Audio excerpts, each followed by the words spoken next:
All right. I'm gonna switch over, run intro, and then we'll get started.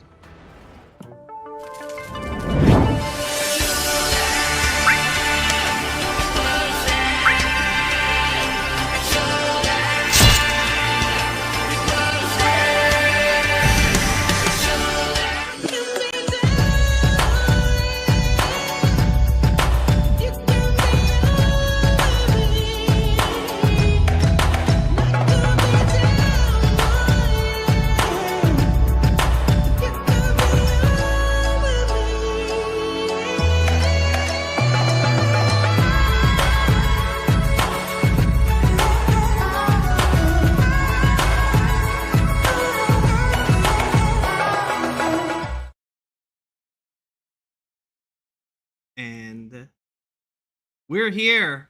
We're live in direct. Welcome to what could possibly be the end of Elden Ring. As always, you know who I am, and I'm here with one of the greatest supervisors that I've had throughout this game, Soulless Husk. Hello there, wandering souls. I am a soulless husk. And there was, We're here. There was a lot done in between. And I think the biggest caveat of this is that I managed to survive the DLC for a first You playthrough. did. There is like one other boss I can think of that you may have not defeated, but You you've mean like pretty much defeated everything. The lion avatar. The second Lion avatar. No, not the second lion. Mother of Fingers. I don't think I beat the Mother of Fingies. Oh, did you? Oh, Yeah. So I have no idea. I think you've done everything. Because what was it? I remember showing you that I got the weapon from Yes. I remember that. Other than the second encounter to the lion avatar that has Deathlight, which I didn't do, by the way, because I don't know how to get around that area. I just was kind of it's not easy. Yeah, I was just kind of like, fuck this. I'm going to go ahead and do what I came here to do, and then, everything else can just kind of like eat my At this point, like everything in the base game is going to be a victory lap for you.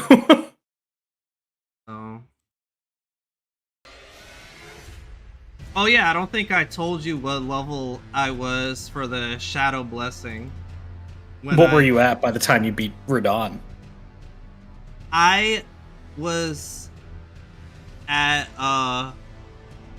level 15. You're at 15 blessing. All right. Yeah, 15 blessings. Nice. But I still got away with Scarlet Rot and bleeding. So, oh my goodness. There is one thing that I think would be nice for you to pick up if you're so inclined. Sure. I was just kind of hanging out here because I did also... Can you go back to visit St. Trina? It's going to be south. Oh. All right. Because you get a free item for defeating Miquella. I didn't know that. Because if you don't know, St. Trina is a part of Miquella. So if we go down here, you get a nice little reward.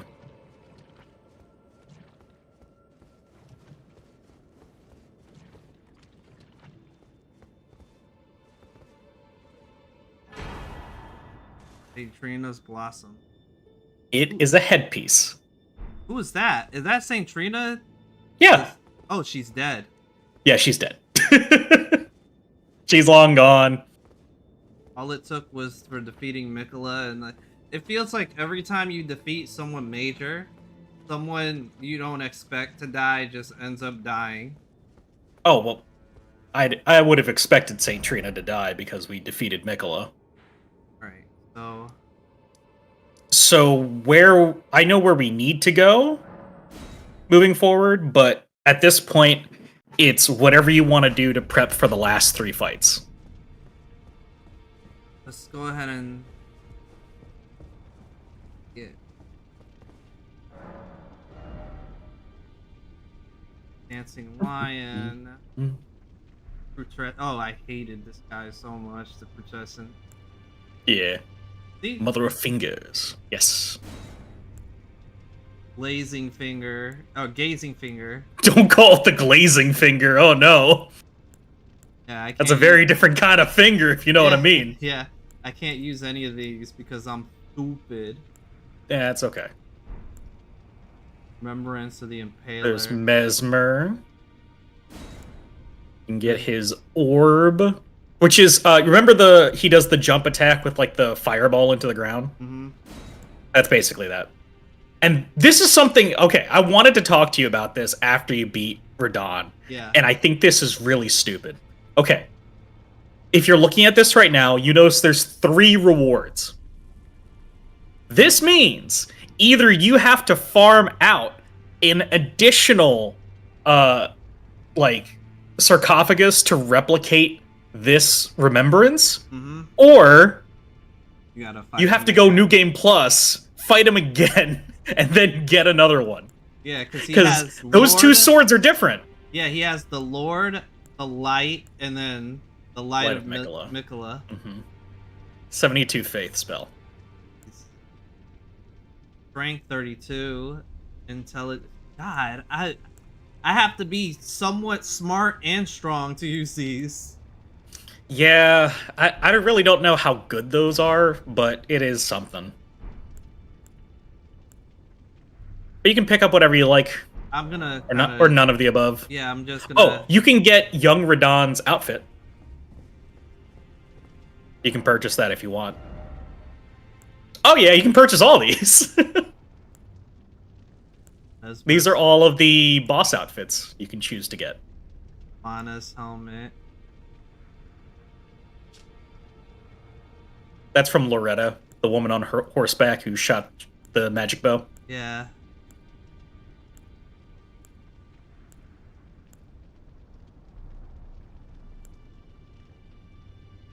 Melania's armor. John's lion armor. Young Lion's armor.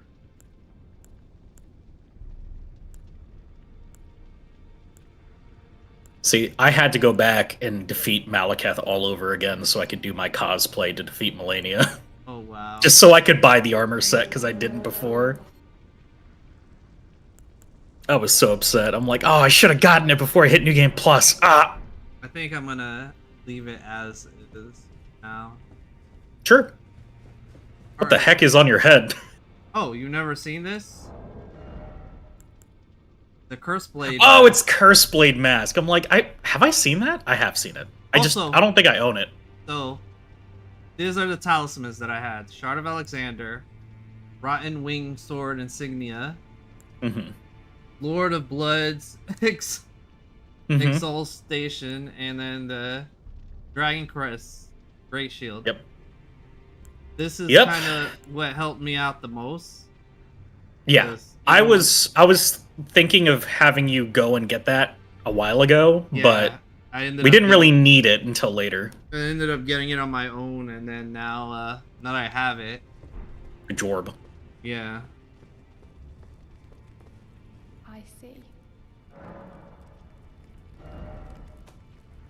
Everything's happened. Oh yeah, I did get this too.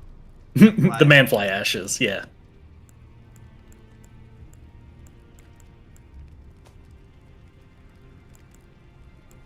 Oh.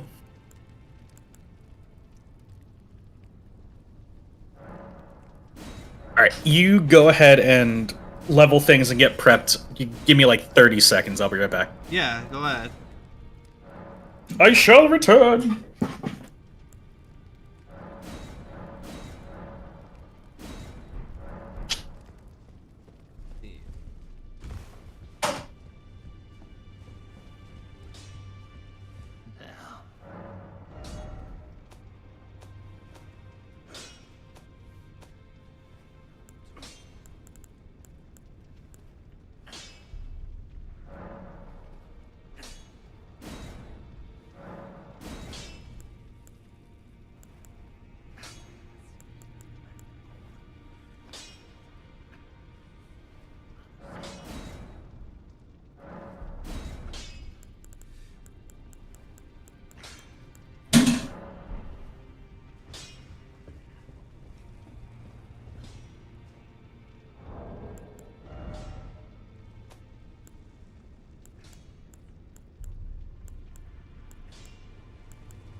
Okay.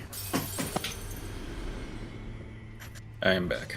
I was leveling up a little bit of Ansbach's scythe that he used because I kind of find it a little bit intriguing because to think of all the blood loss he was able to put out.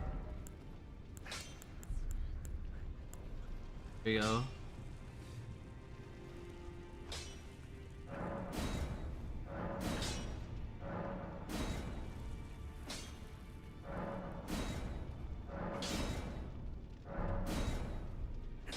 Oh wow, so it's max's 70 for blood loss compared to the Rivers of Blood itself.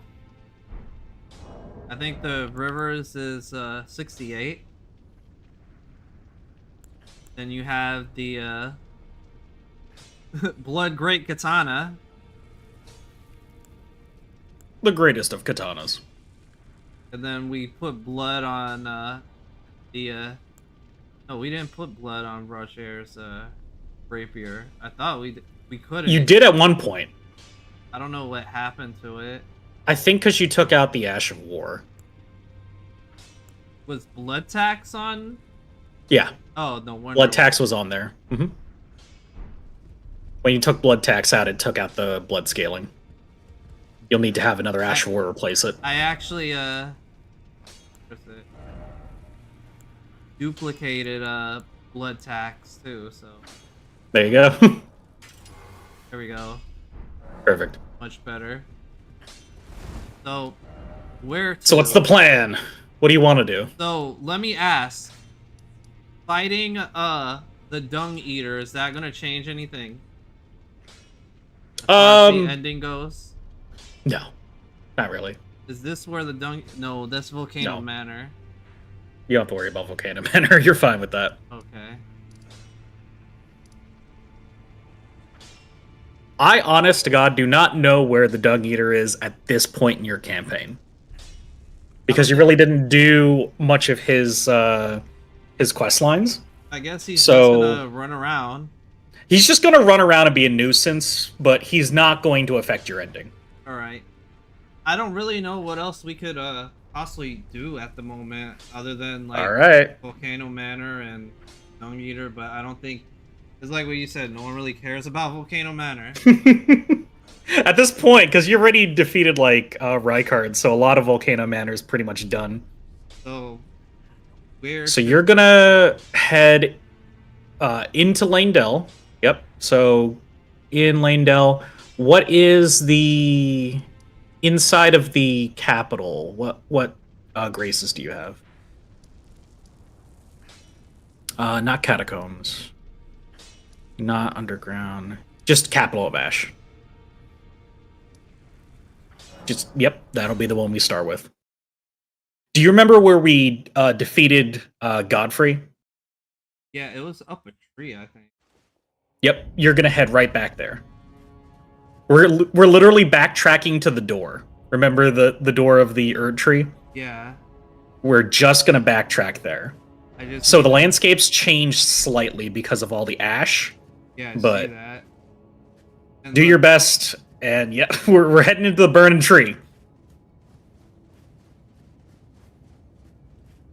Okay, so I put my my Rivers of Blood onto the right hand of the left. I remember I switched that around. So now that we're this far in the game, there is a weird spoiler I can give you, which will be revealed when we reach the final boss room. But I'm not sure if I should just tell you straight up because it's not going to be clear that that's what's happening. It could be a surprise. And then I'm thinking I want to leave it a surprise until you see the boss. But after you see the boss, I'm going to ask you a question.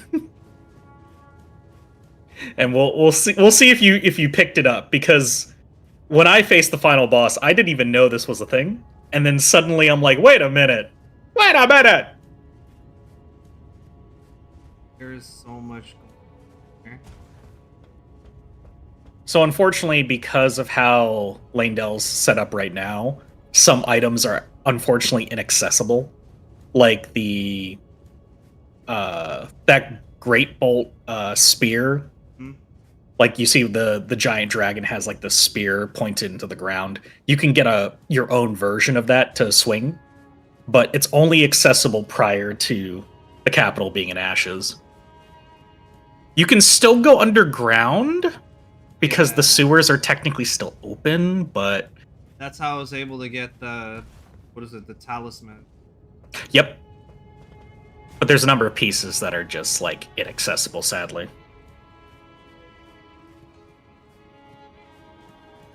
Alright, I can't go. How am I? Oh, look, there we go.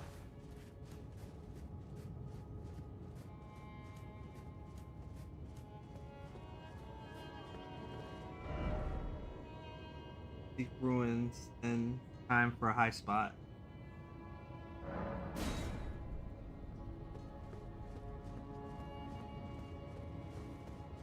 So you ready, Doug? You ready to face the next boss? I'm as ready as I'm going to be. You don't sound so excited. Because I want to put an end to the person that's no longer in the round table. Oh, you mean Gideon? Yeah, Yeah. because Don't worry, we'll get to him. I It's all part of the plan. I have so much rage towards Gideon is not even funny. The fact that homie just abandoned his adopted daughter. Oh, you. Speaking of which, I knew you'd come to stand before the Elden Ring, to become Elden Lord. What a sad state of affairs. I commend your spirit, but alas, none shall take the throne. Queen Marika has high hopes for us, that we continue. Okay, shut up. beat his ass!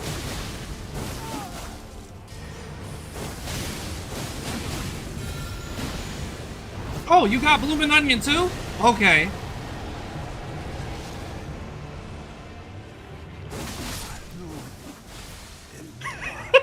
Bones, a tarnished cannot become a lord. He had to copy some of my Not stuff. even you. He did. A man cannot kill a god. I killed you. I So you mean, get his scepter and his full armor set. that has to count for something. All he's Good just- job! One boss down. Yeah, all he's just been there the entire game is just, I'm gonna talk and read my book and betray this person and that, but you gave me the drink that was for my adopted daughter. Oh, Oh, I knew you'd come. And then you're just like, stab! Slice! Ah! well, no one told him to just stand there. That's very fair. He Like- just kind of open shrugged, hey, how's it going, man? Like- you know you're not getting past. Ah! Like, he stood there and then he just monologued. He's lucky that I just let him monologue the entire fucking time. You did let him sit there and monologue you for a little bit. That's impressive. Like, damn. Look at the fingy readers. Yep. Same state they were before, sadly. It's so crazy to see the tree on fire. Yeah, yeah. You have brought death back to the lands between by reinstating the death rune back to its rightful place in the Elden Ring, and by utilizing the kiln of the fire giants to ignite the tree. You burned away the last remaining obstacle to get inside. I am interested in seeing how the next boss fight turns out, though. Yeah, I kind of am too. Oh, I gotta climb up the tree, don't I? Yep. Gotta go up the branches. At least this will be a little bit better than the Halig tree climb. Oh yeah, 100%. Fucking hated that so much. And falling off and If you really want to feel good about killing Gideon, he doesn't drop a remembrance or anything significant other than his gear. yeah, I noticed that.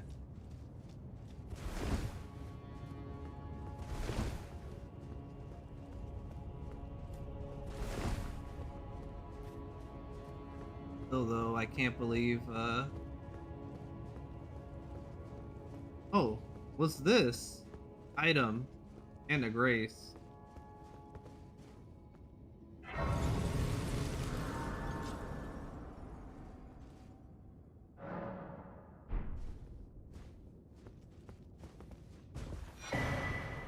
Oh, Erdtree heal. One of the better heals for incantations. Even though I picked up an even better one, which was the Erdtree itself. The minor Erdtree is a good heal over time. Erdtree heals instant though. Oh, That's the only difference. One's like AoE pulsing heal, and the other one's instantaneous heal. I think you may be able to summon some stuff to get in for this fight, but I don't remember. Maybe not.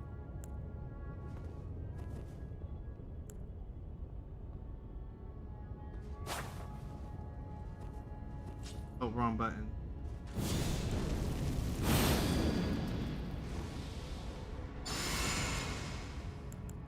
Can never be too sure. No, this is good.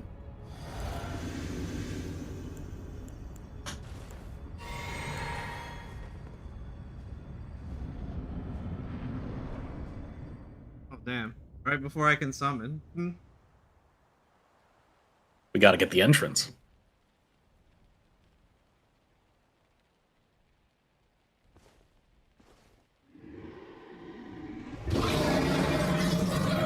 Good lord!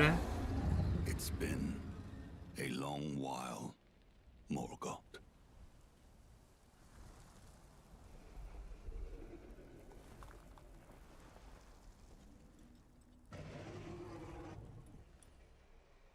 The fact that the Long and hard didst thou fight, tarnished warrior.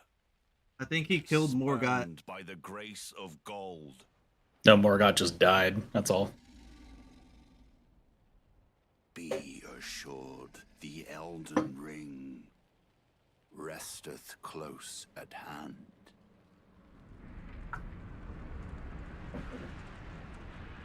And it do rest it close.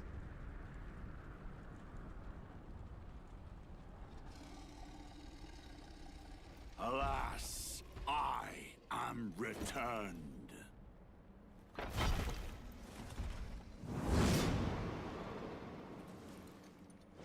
I can imagine audience once the weight of that tiger or that lion.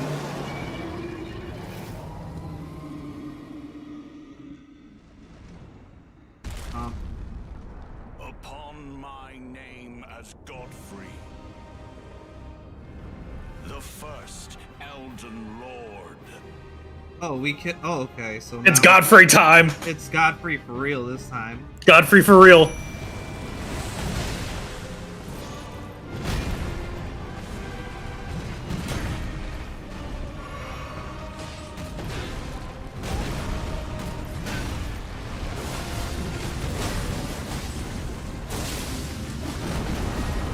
Nice bleed.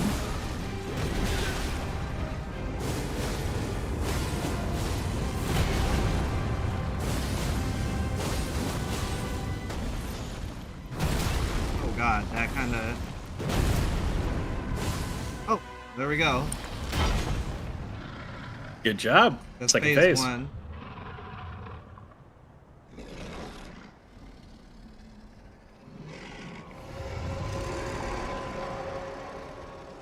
That will be all.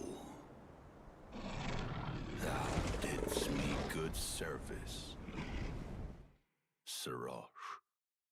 He kills Sora.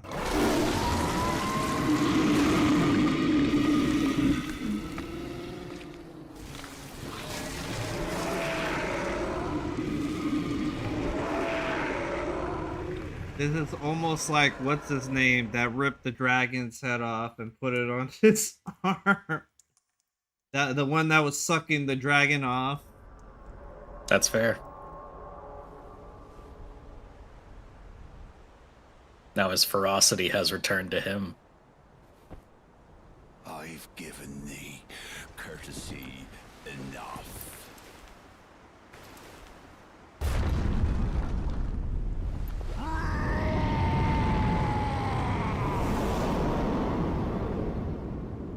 I wonder though, does his head change? At least.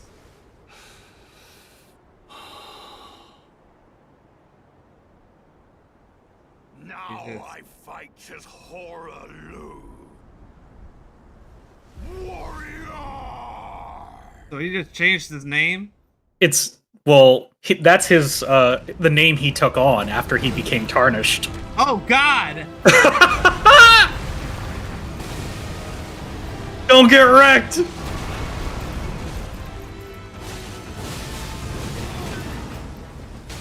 So if you remember, oh damn! All right, he's dead.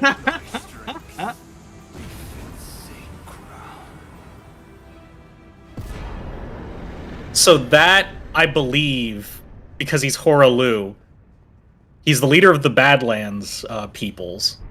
And if you remember, Nefeli is also a Lu. So that's her biological, like, Father or something. father, most likely. Yeah.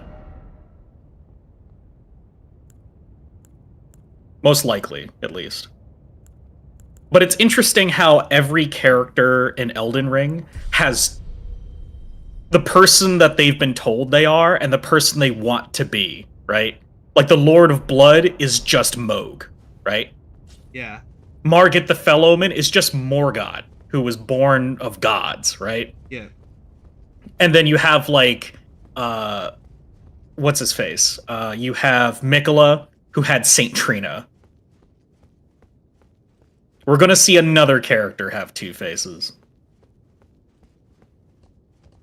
Because this is it. The final fight.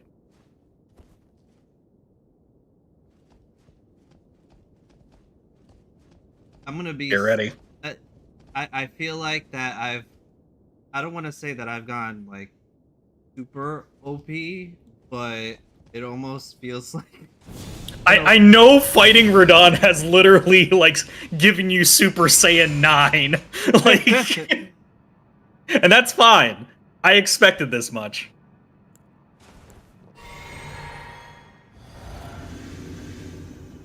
This was expected. I hope to God I don't lose my debuff. If it took my I'll pay attention to it. I'll see if you do. All right. You just enjoy the show. Yeah. I just didn't think it would kind of Behold, Doug. Queen Marika herself. You sound a little crunchy. I'll fix it. Damn, that's her.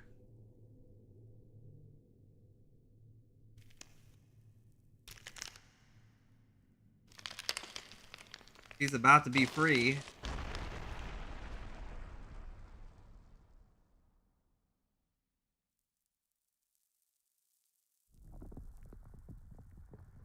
She looks super dehydrated too.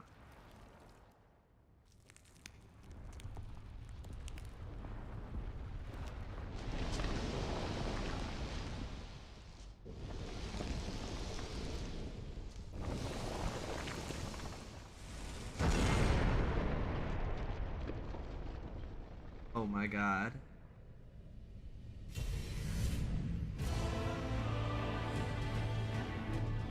It's playing the opening to Elden Ring. Speaking of the Elden Ring, there it is. Oh my God. I'm sorry, but America looks so dehydrated. I think if you I'm sorry, Marika? I mean Ragadan. It's Radigan!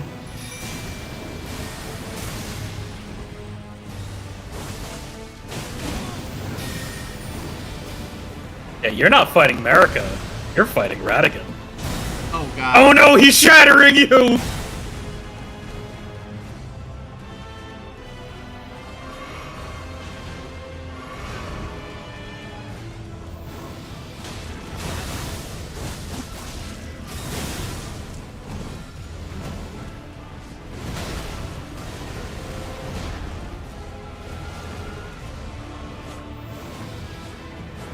Oh, too early.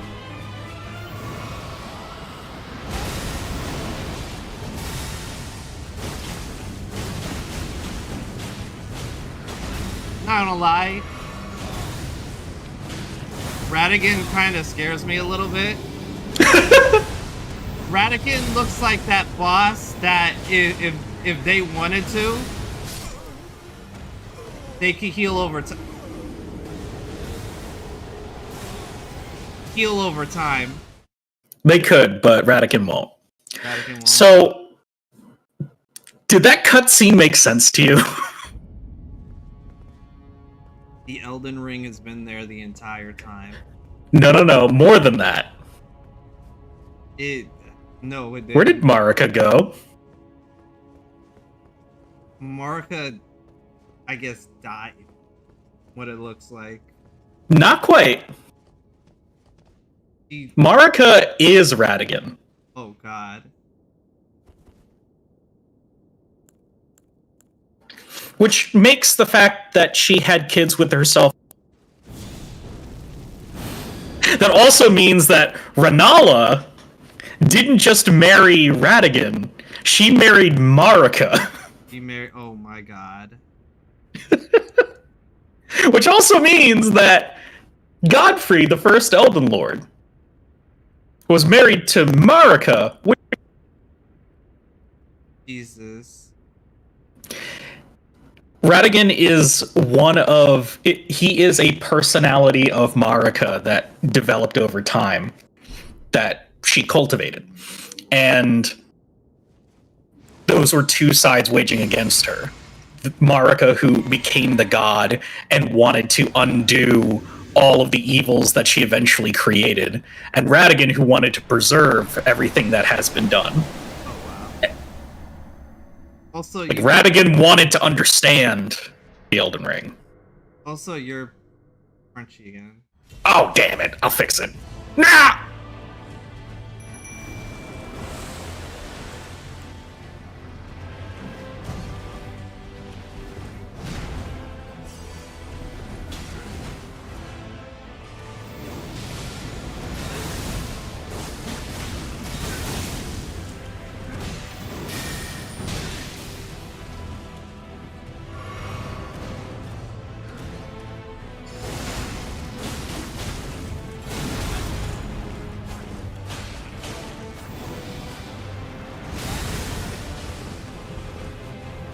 Be careful! Ah! There you go. You're good.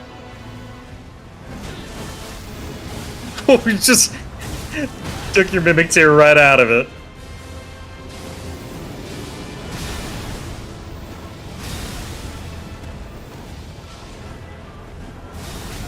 Oh god, that hurts 3 times.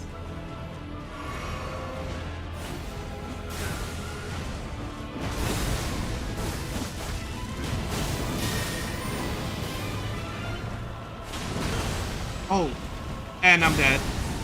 I'm dead. Get shattered! No! No! Oh, okay. I thought it was gonna do the thing again. Like what? You're doing really well. No, it's not gonna do the thing. It better not do the thing. Like what happened with Radon? Yeah, no, we're gonna try not to have that happen. Oh my god. Fun facts though, any of his ground hits that exclusively hit the ground, you can jump those. You can bunny hop over them. So, like, when he does the triple slam, that was really hard to roll through, you can press jump and avoid them. Okay.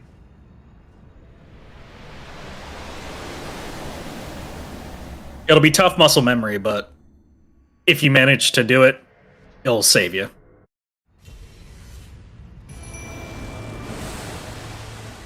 But he's beating you up with the thing that he used to shatter the Elden Ring. Well, tried to repair it, let's say.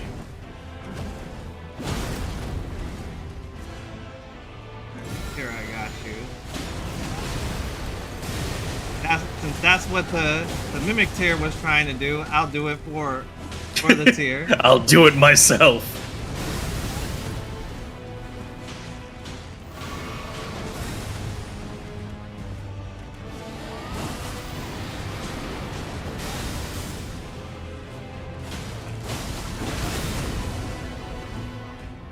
Doing great.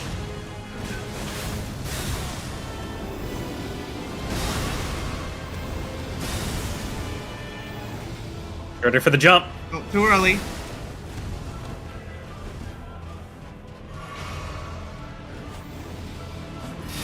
I think Radigan is rotted. Yeah, yeah, he was already I think he was rotting to begin with. nice. Because I Perfect. bloomin' onion him earlier. Right.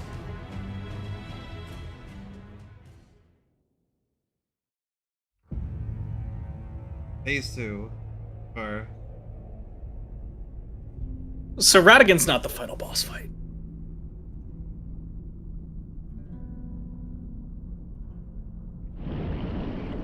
what in the fuck is that? Don't tell me that's supposed to be America. Nope. The power of the Elden Ring was shepherded across the stars from the Greater Will and planted into the lands between. No fucking. The Elden Ring itself is an alien being from across the stars. And the embodiment of it is this.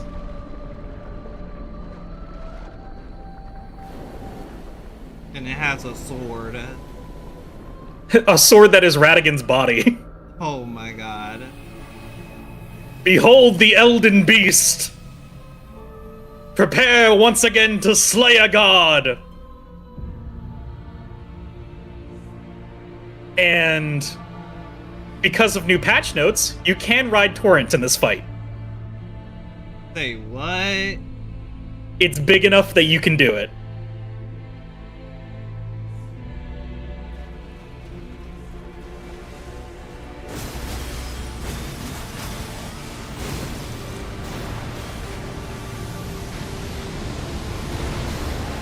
Oh god.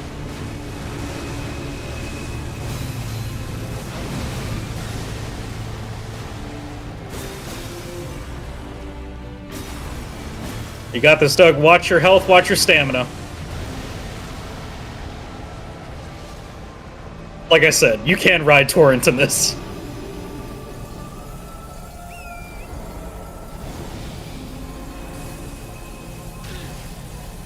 Alright, Torrent. Where are you? He's over there. Oh.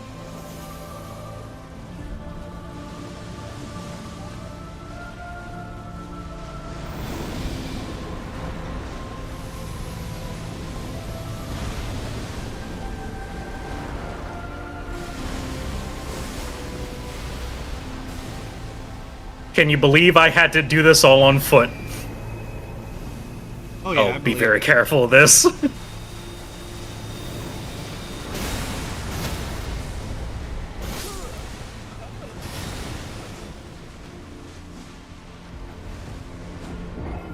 The setup. Almost a fourth down, not bad. Yeah, but the setup for that though. Oh, I'm Mhm. gonna swing my sword. Her. Oh, The bad man, news that is means you gotta half the restart the fight. Yeah. I knew it was gonna be one of those fights. Yep. You gotta defeat Radigan every time.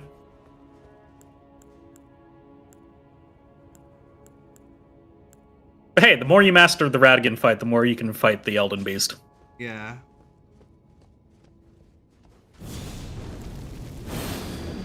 Besides, I did something the Mimic Tier could not do anyways. Or tried to do. Also, if you're interested, now is the right time to start using your rune arcs before you pop in. Oh, you don't have any? Oh, Yeah, no. that's That's okay. fine. Just go in. Okay. Starlight Shard. Not bad. Hey, Quest. Let's go. Hey, Quest. He got all the way to the beast. I got all the way to the beast.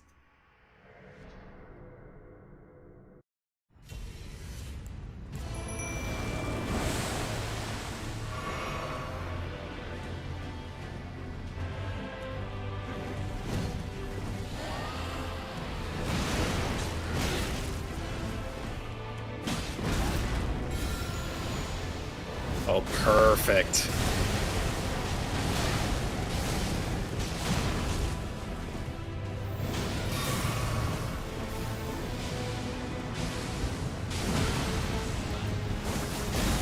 Oh, never mind.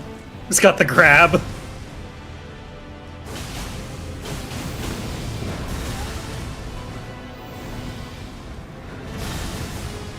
Nice.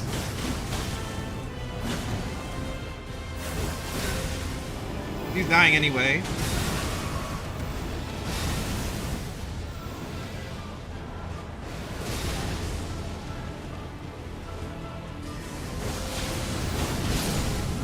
Perfect.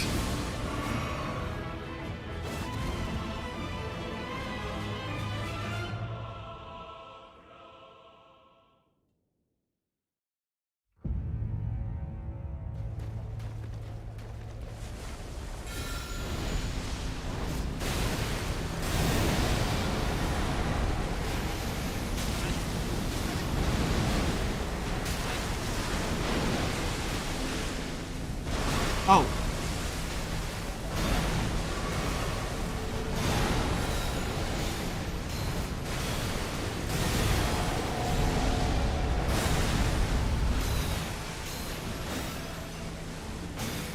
Oh god, is it rotting? Oh no!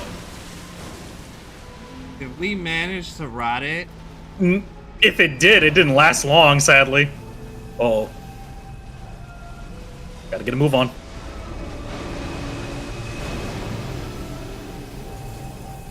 Oh yeah, look at the ground.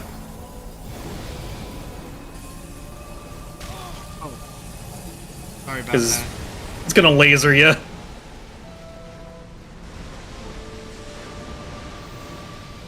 It'd be nice if I could see it do the grab. But we're gonna pray you don't have to worry about that. Can you not fucking run, please? Oh.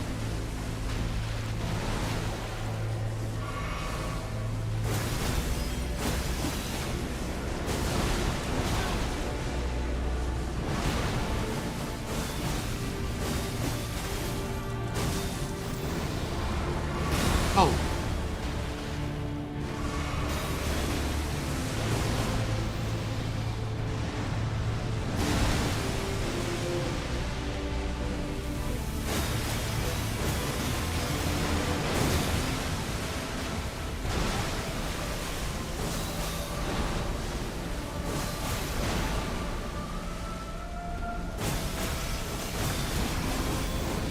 I think this might be it.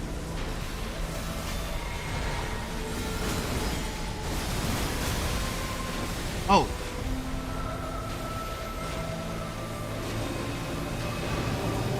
I have that spell. Can't see where. Oh no. I'm Jump dead. it. Jump, jump. Alright, you're good. I just eyeball where it's at. Ugh. Close.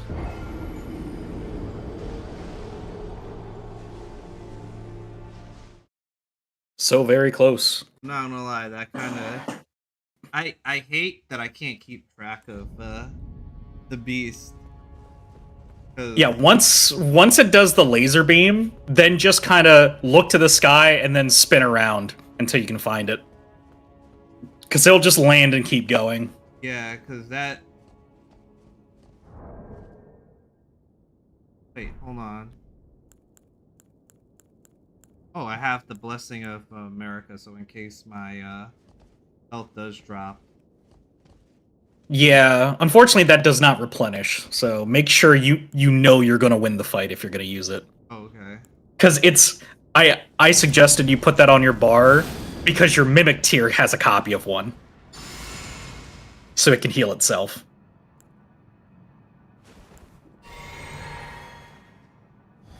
That is true.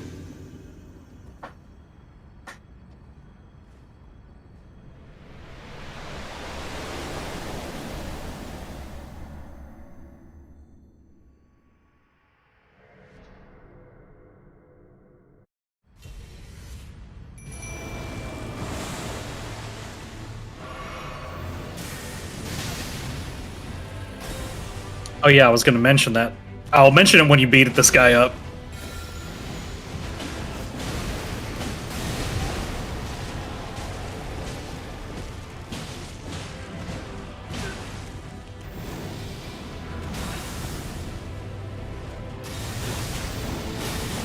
Yeah, he's rotting. He has to be. Yep.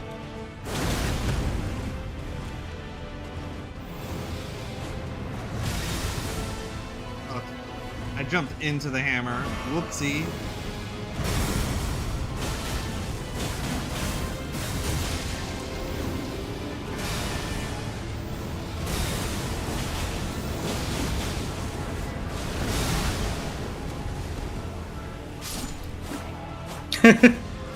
I couldn't So, tell if he fact. rotted or he Radigan can catch flying projectiles. Oh wow. So if you shot like an arrow at him, he'll grab them out of midair. That's good to know, I guess. It's just a fun little thing you can do.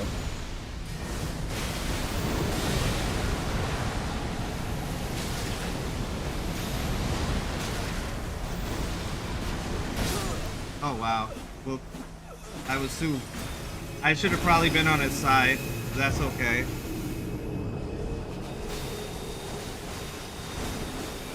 I think, And we're going back. yep. Iggy, are you good? You know what you want to do? You don't want to do? Ah. Here. I know you were comfy, but I also need to be comfortable as well too. God. Radigan is getting easier, but the Elden Beast I need to catch it on a side because I know now that I know that it's always gonna start shooting a flame out of its mouth as a default starter. It's basically a sword-wielding dragon. Yeah.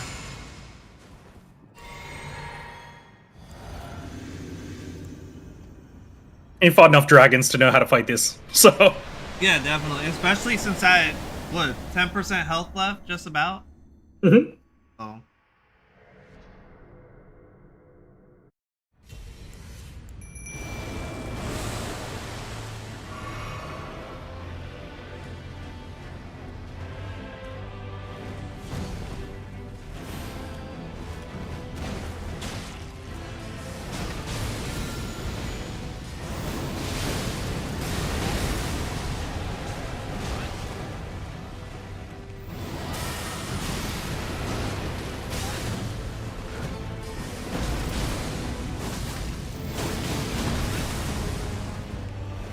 Yeah, it didn't rot this time.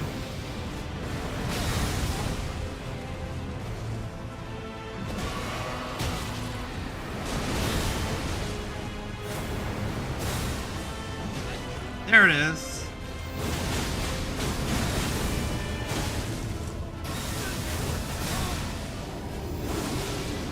Oh, I got too greedy. That's fine. so much greed. Arrgh! Yeah, I probably should have healed after that. I hate that he can damage you while teleporting. Yeah, when he teleports back, he's like, "Hello, damage." Yeah, hello. I get to create a safe space for myself. Pause real quick. Just stop moving. Can you check what your helmet does, real quick for me, please? It increases my deck. Oh, god damn it! It increases my dex. Could you show me the description, please? Yeah, Okay. yeah. It's just It reduces the effect of your flask. for dex. Yeah, for dex. Yeah. As long as you know that. Yeah, that's why I wore it. I beat Radon with this on. I'm just saying, like, your flasks are reduced as long as you're aware. Because I saw the icon, I'm like, what are you wearing that's reducing your flasks? I'm like, oh, it's his helmet.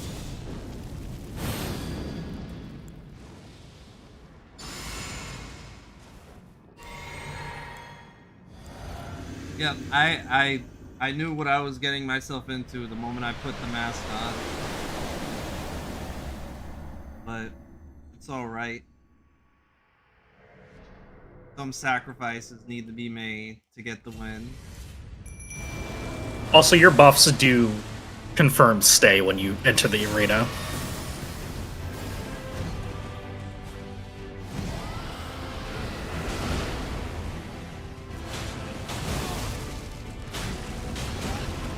Here, let me look.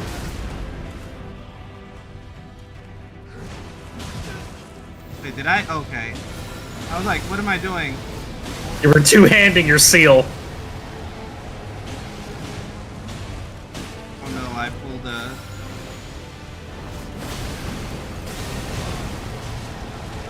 Didn't mean to two-hand the seal. Oh god. I just need to just roll out of the way.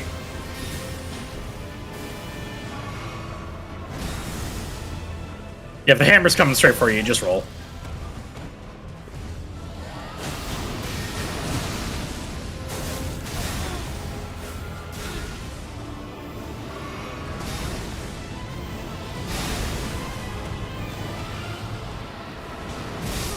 Oh god.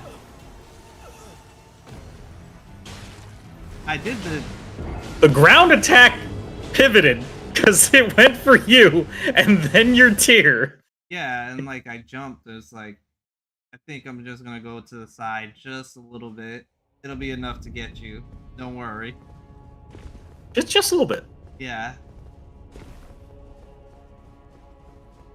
Getting a little bit up there, but that's alright for now.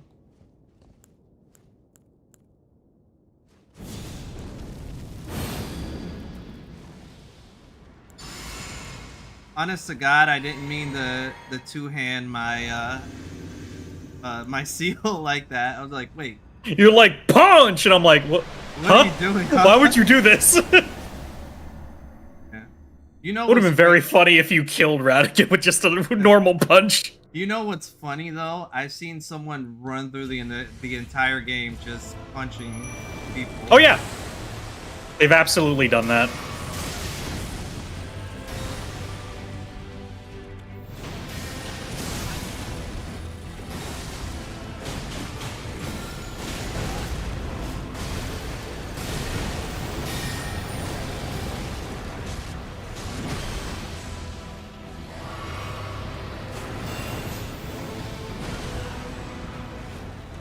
Oh, he got grabbed.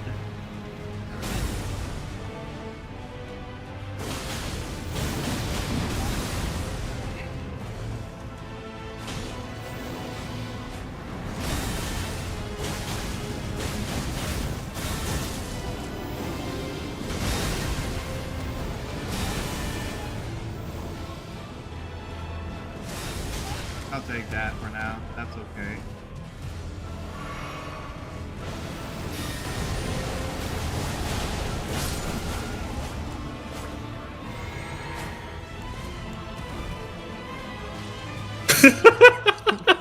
Just tosses a pot. I think it's an ice pot that it tossed or a rock pot. One of the two. All right, let's get it from the side.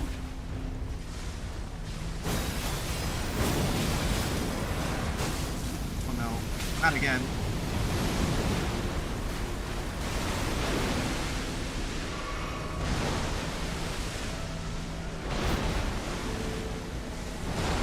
Good job.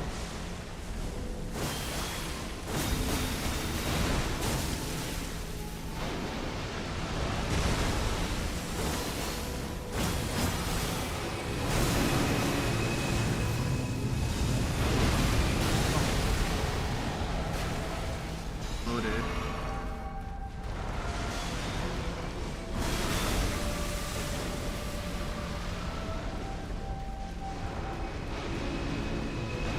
Gonna rise.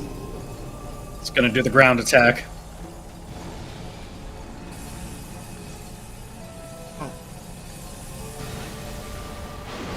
There we go. Perfect.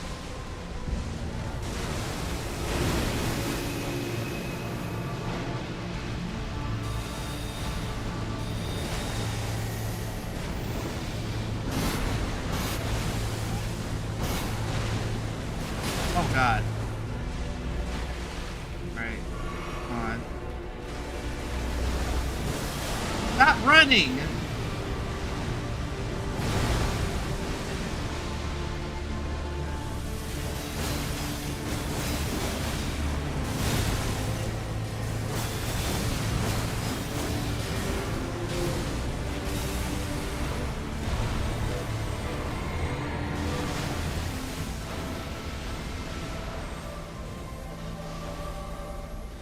Oh my god.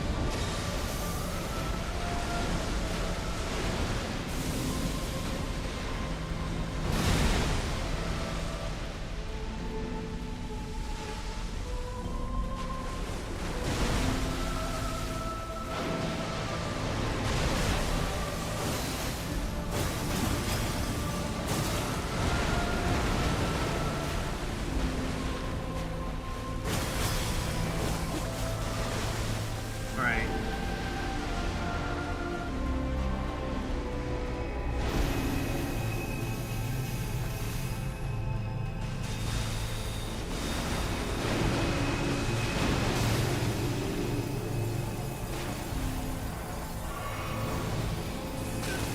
Oh, it's right there. The tier's dead. That's fine.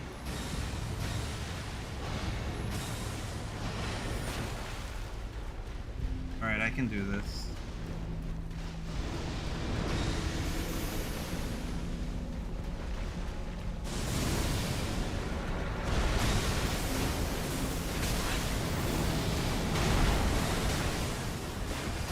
Oh, come on. It just kind of stabbed the ground and I have no clue what that was.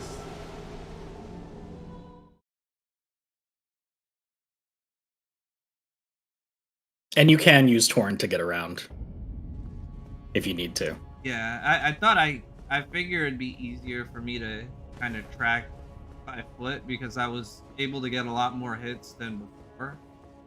And you know, I understand Mimic Tier is gonna Mimic Tier, but at the same time it did a good job as far as like the distraction portion Mhm. that I needed for that. So.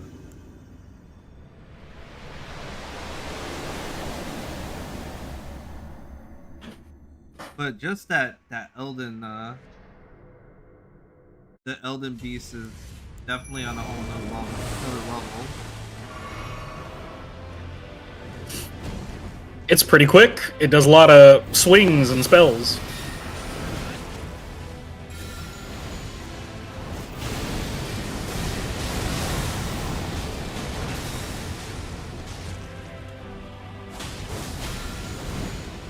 Oh. Oh, it was already Radigan was already rotting too, so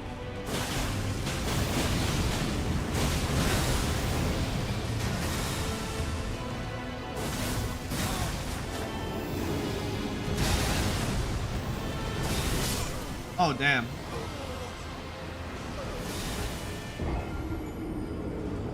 Is the it almost I don't want to say the damage is it feels like when I jump the damage is like a little bit more greater if I miss the timing of the jump. Like Yeah, if you mess up the jump, you will get hit pretty hard. yeah. And But you'll get hit just as hard if you roll and mistime it. it feels like I'm better off either just rolling unless I'm smart enough to actually get the timing of the jump. It just depends on where you are when you do the jump.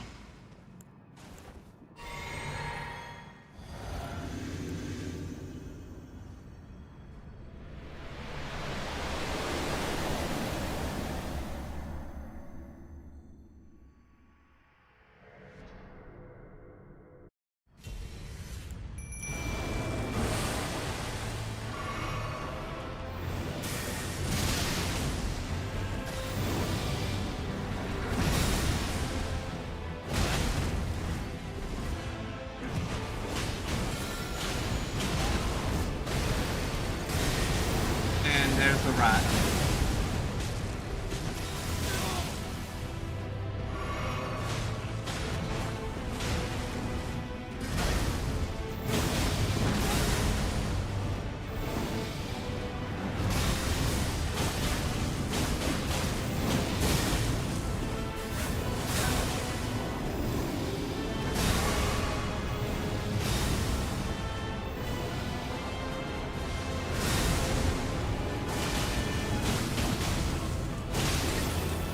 And he's dead.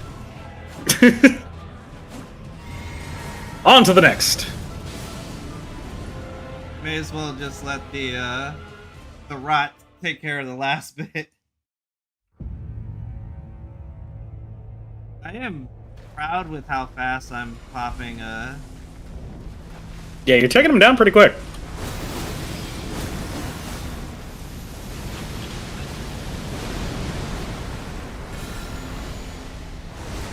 Oh, I was gonna try to hit it like I did before, but it's all the way over there.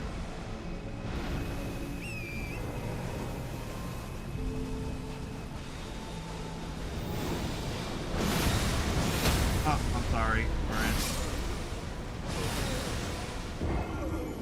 Yeah, I don't, as great as Torrent is to kind of maneuver around, I don't think using Torrent against the Elden Beast is a good idea. I would have loved to have Torrent for this fight, but it wasn't an option for me, unfortunately. Fun fact, Elden Beast does take damage from the Scarlet Aeonia. It does not rot. It's immune to rot. I would just rather the damage over anything, to be honest. Yeah. You can do it for the damage of the spell. Really what I want. Because even if it lingers, whatever is lingering it's hitting it from the bloom. That's kind of what matters to me the most.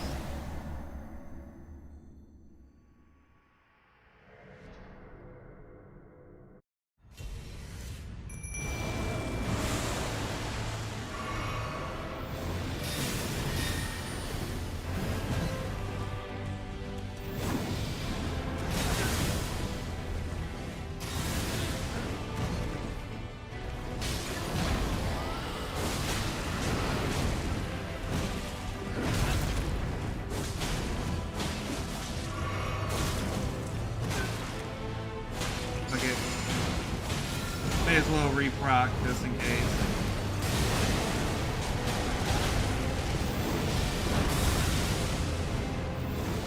Oop.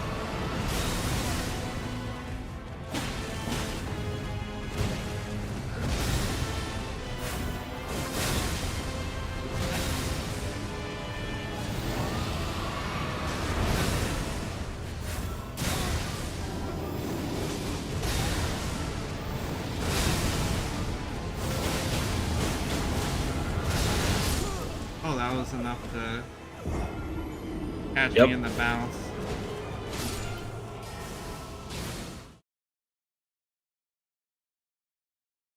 At least it takes longer to go into the next phase. Because you know how much that hurt just doing it, fighting Radahn, and then dying as it just goes into the next phase. Mm-hmm. Yep.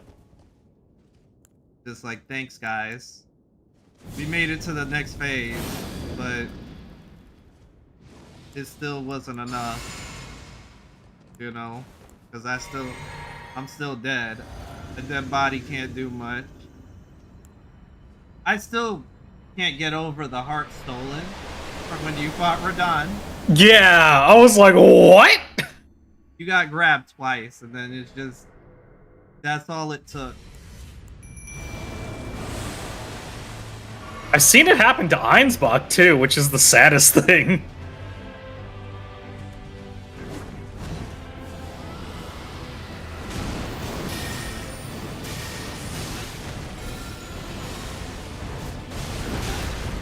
Oh, wow. That's the greatest weakness of that spell. There's a lot of wind up. There we go.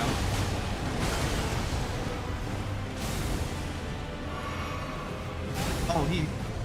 Okay.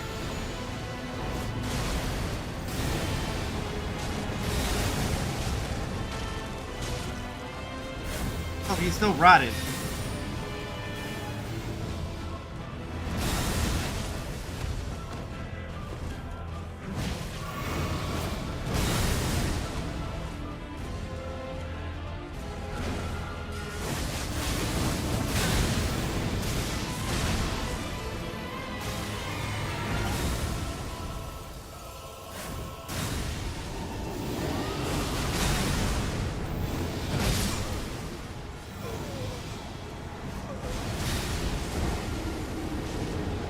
Getting too sloppy again here.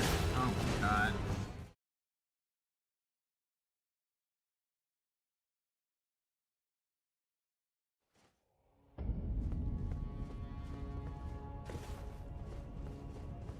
You know, some people say that the cross-hatching is considered Radagon's part of the Elden Ring Really? that he controls, yeah.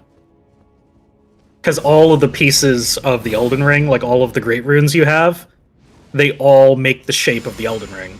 But the cross-hatching, people say, is Radagon's connection to it. That is... area... Because even statues with Radagon have that same symbol, kind of like behind them, all like the cross-hatching.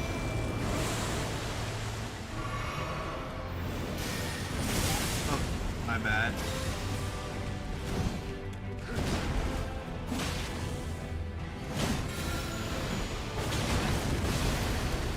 There we go. We got it.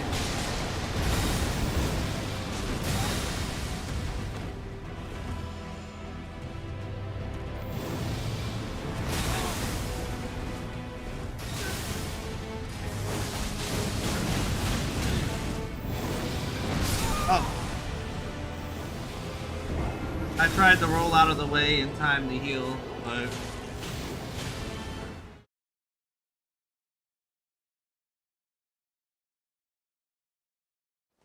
Radagon is something. I will say that. Even though he has levels between being a pushover or just catching you when you're slipping. That's why one you thing- can't be slipping. Yeah, that's one thing I'm... Oh. Try it again, but with feeling. Didn't mean... Like, what are you doing? I didn't mean to just chug that down like that. Big whoops.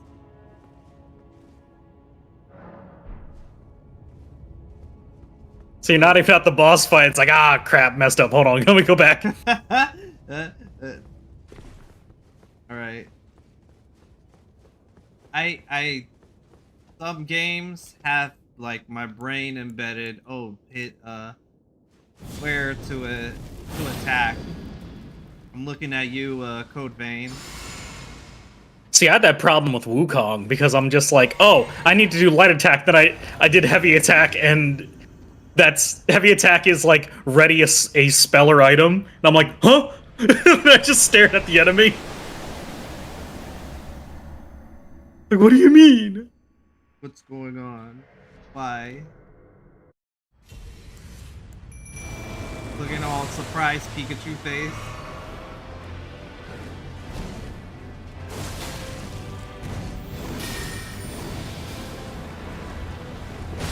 Oh.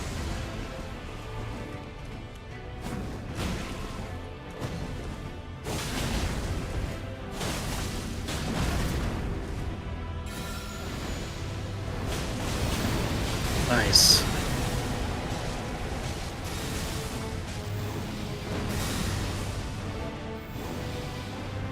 Oh, too early. That was my bad. Far too early.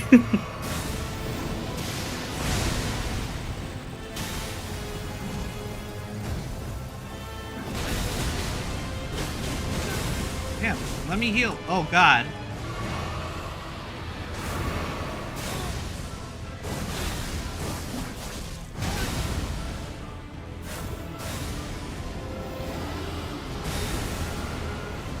Nice. Oh. Yeah, it's the edges of the attack that's just awful.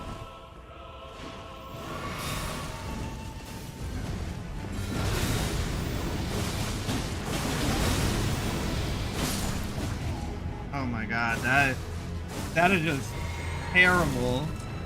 Jesus Christ.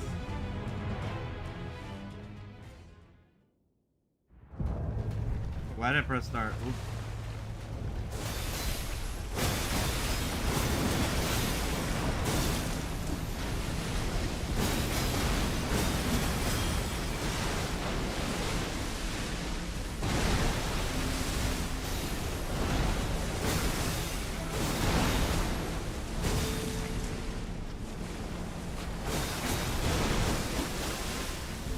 Alright.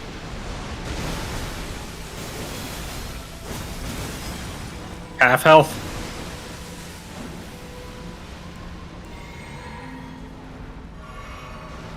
Alright, here it comes.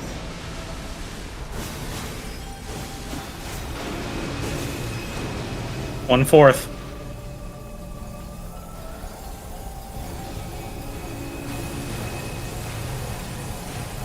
Nice. Oh!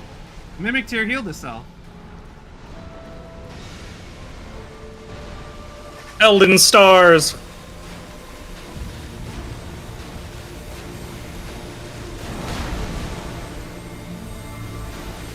Oh my god, go away! 5 stars.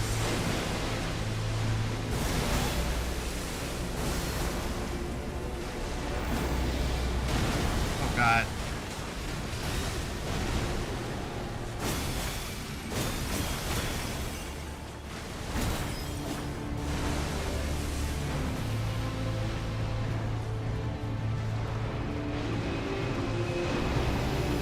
Oh, again.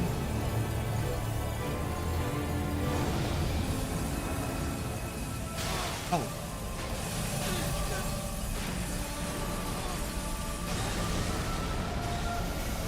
Oh, right there.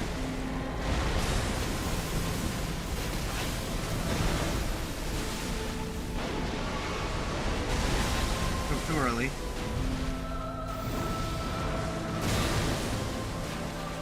Now hit it, hit it. Heal.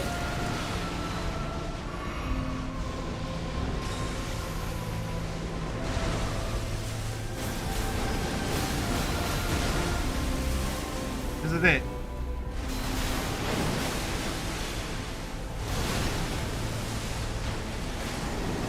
Let's go! There we go! Oh my god! Jesus Christ! All right. Press Y. God. All right. Be very careful now. Be very, very careful, because now you're choosing your ending. Who's this? Is that Ronnie? So yes, that symbol should be Ronnie over there. You can summon Ronnie and have her do the ending with you.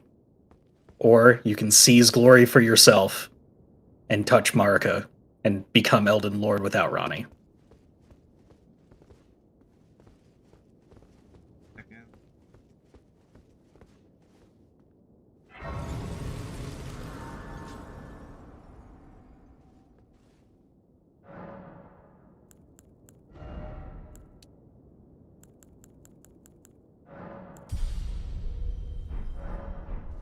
This man really said, hold on, I gotta level first. Yeah. We're summoning. We're doing this together.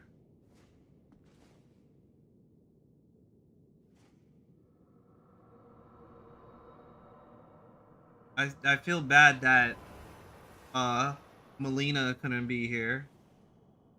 She served her duty.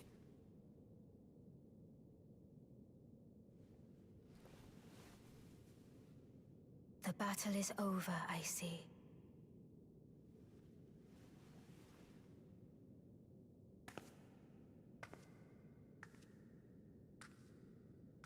I hope you got your notes out. I'm so gonna be ready to hear everything that you have to say from beginning to end. Because I think this is gonna be the after actions review after this.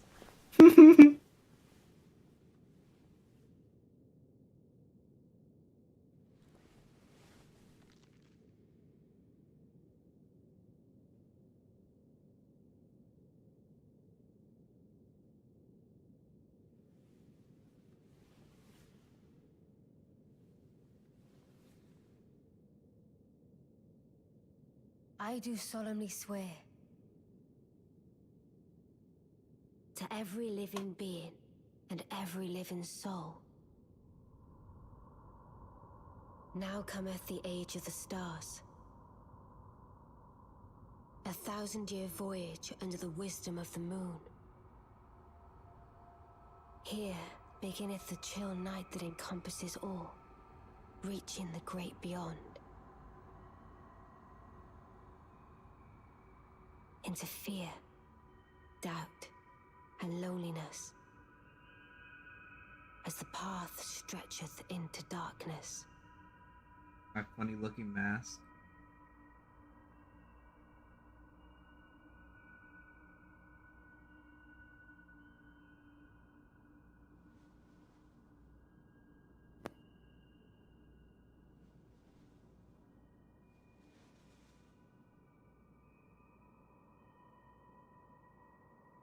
Well then, shall we?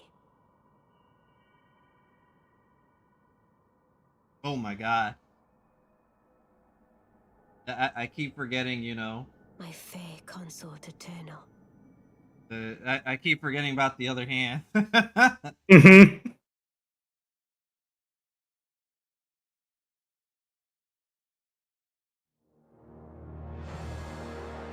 Achieve the Age of the Stars ending. All right. Oh my god. You did it. March 12th. I began this Elden Ring journey. I told the wife, if I start this game, there's literally no turning back.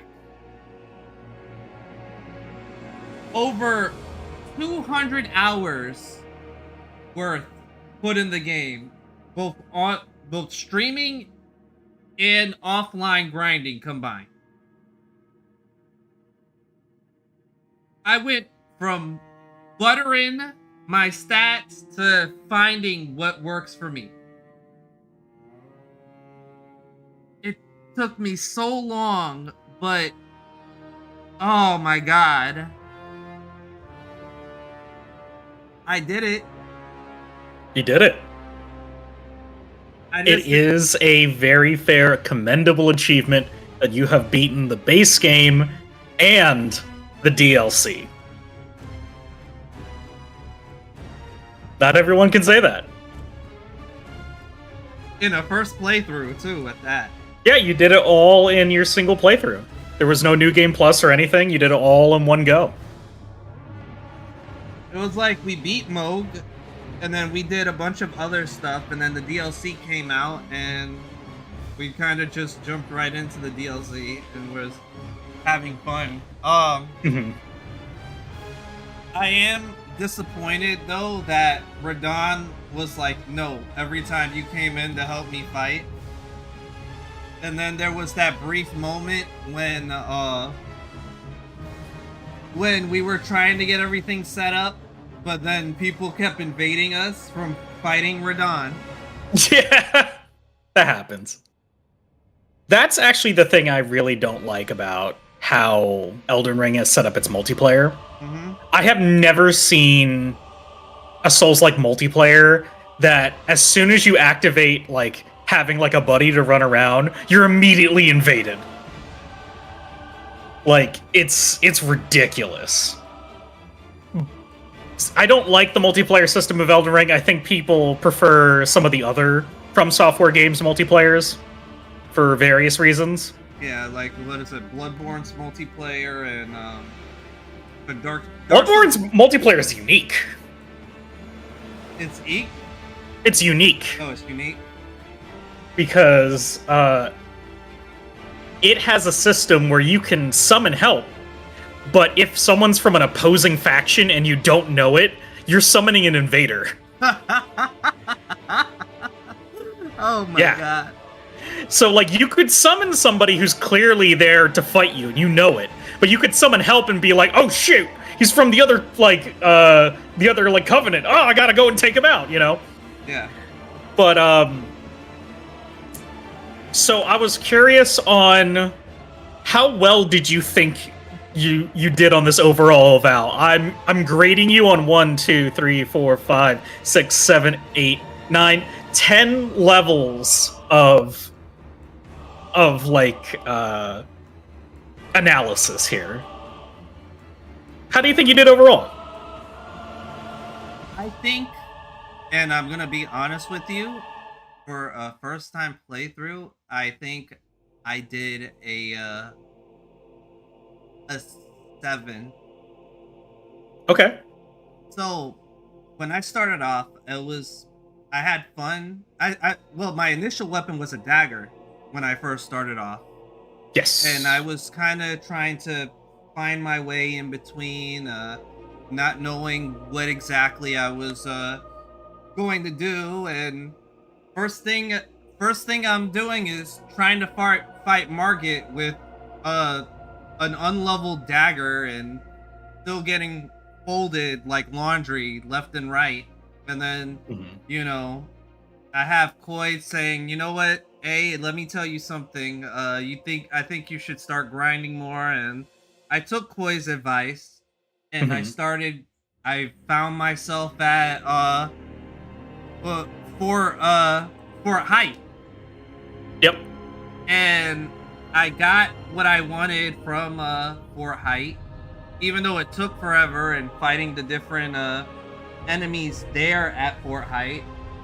But then, you know, I found myself elsewhere in different areas, and when you came in, things started getting a little bit easier, and I was starting to kind of learn a lot more of what I can and can't do.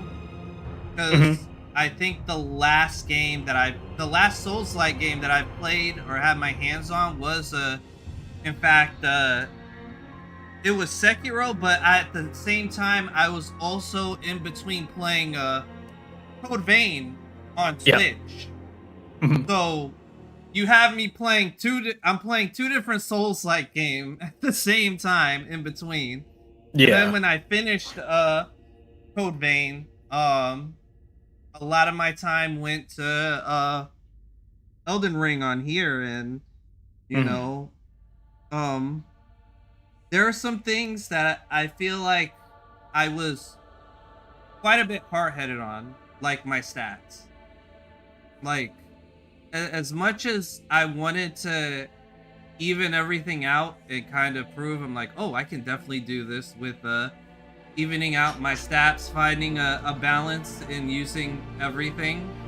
We ended up finding something that worked out in my favor, and it was the art of dual wielding. And it may have not been the way you liked for me to dual wield, but it was an intriguing way of dual wielding. At least at this point, the way that I dual wield a dragon seal and the rivers of blood at the same time. No, that's not specifically dual wielding, but I see what you mean. Like the setup is fine. I have no issue with that. Because there are plenty of people, like even me, I had a staff in one hand and a sword in another at one point. Full on Gandalf. But overall, I had fun, and then I got too attached to characters. That's not a bad thing. Yeah, but But in a Souls-like, it's unfortunate. it's not just an unfortunate, but I started, like what you said, I started wearing my trauma. You did. I'm gonna comment on that soon. Yeah, like between Roger, Blight, Ichi, being there for Ronnie, who else?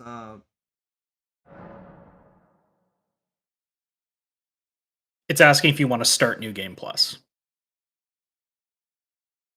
You can click no and choose it later. I can choose it at the table of Lost Grace, round table. The big table. You can sit at the grace of the big table in the round table hold and wow. choose Start Journey 2. So for now, you can hit no. And you'll head right back to the round table. So this table right here, I can just do this and then it'll be like... Begin Journey 2. Yep, Oh, okay. That's the one. Mm-hmm. So you can start New Game Plus at any time. Otherwise, you're at the end state of the base game. Oh, wow. Meaning if I wanted to, I can fight the Elden Beast again. I mean, if you did New Game Plus, but I don't know if you can fight the Elden Beast. I think it's just the beast is defeated, and then you can even teleport into the tree at this point. Yeah, see, there we go.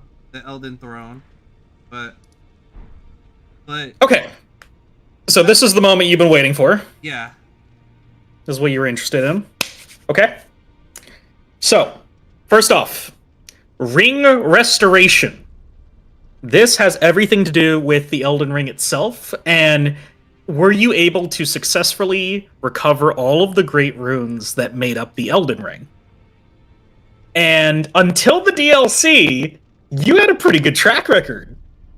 You had all of the great runes. That was until the DLC dropped. And you never picked up Miquella's great rune. So, unfortunately, that's 7 out of 8 percentage of great runes. You can still go back and grab it if you want to. Oh, wow. Because that boss fight's silly. It's at the base of the Shadow Tree. Oh, what? Really? Yep. Oh, okay. You can go ahead and fight that even now while we're still doing stream if you want to. Yeah, I mean, I'm still kind of, before we continue, I'm still kind of waiting on... So, yeah.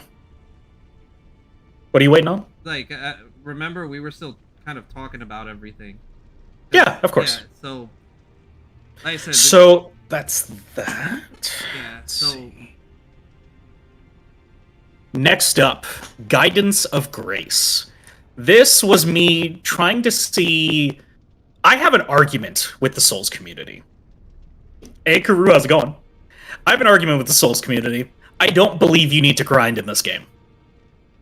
I don't think it's necessarily a requirement. I think it's a quality of life boost if you think you need a little bit more help. Mm-hmm. But I don't think it's like, oh, I have to grind this level before I can fight, like, Renala or something, right? That's not the case. You're Crunchy again, Solus. Fuck! Hold on.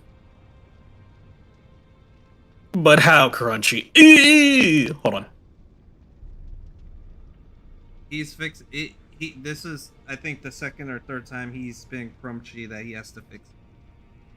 He was fine earlier, but then now that we've finished the the Elden Ring. We're kind of going over my overall playthrough throughout the entire game. I got the ending with Ronnie. So I almost had the Elden Beast on my second try, but it took a little bit. So you popped in right on time for me beating the So he beat the Elden Beast. I beat the Elden Beast and I did Ronnie's ending. And then last Wednesday, I believe it was, I took down Radon. So I have this gripe about like you don't really need to grind in this game. And so Guidance of Grace in Elden Ring is all of those little like lines that point to the bosses in the main game. Mm-hmm. And to me, it's indicating like the game is going to guide you to whatever you could possibly do within your level, and you could just play more of the game to get a higher level and then come back and fight things again. Unlike something like, say, the Dark Souls series, where it's a little bit tougher to say, hey, I'm going to go and explore more of the game before I can fight this boss, because you're kind of bottlenecked, right? Yeah. So I said, how much is Doug grinding on and off stream versus him just naturally playing the game and intersecting and meeting the skill level needed in the base game? Final tally on this, 8 out of 10. You did still grind a little bit offline, which I took some points off. You grinded a little bit on stream, but otherwise, you didn't do as much as some other players would in order to prep for certain fights. You just kind of did a little bit of prep time, and then you're like, all right, I'm ready to go. And you, boom, went right for it. Then I kind of sat there and had to think a little bit of how I'm going to tackle specific boss doing what. Exactly. Yeah. And that like strategy element is a very natural progression. But like saying, "Oh, I'm not doing so well in this boss. Let me grind for like 10 hours and just fight the same things over and over again to get levels."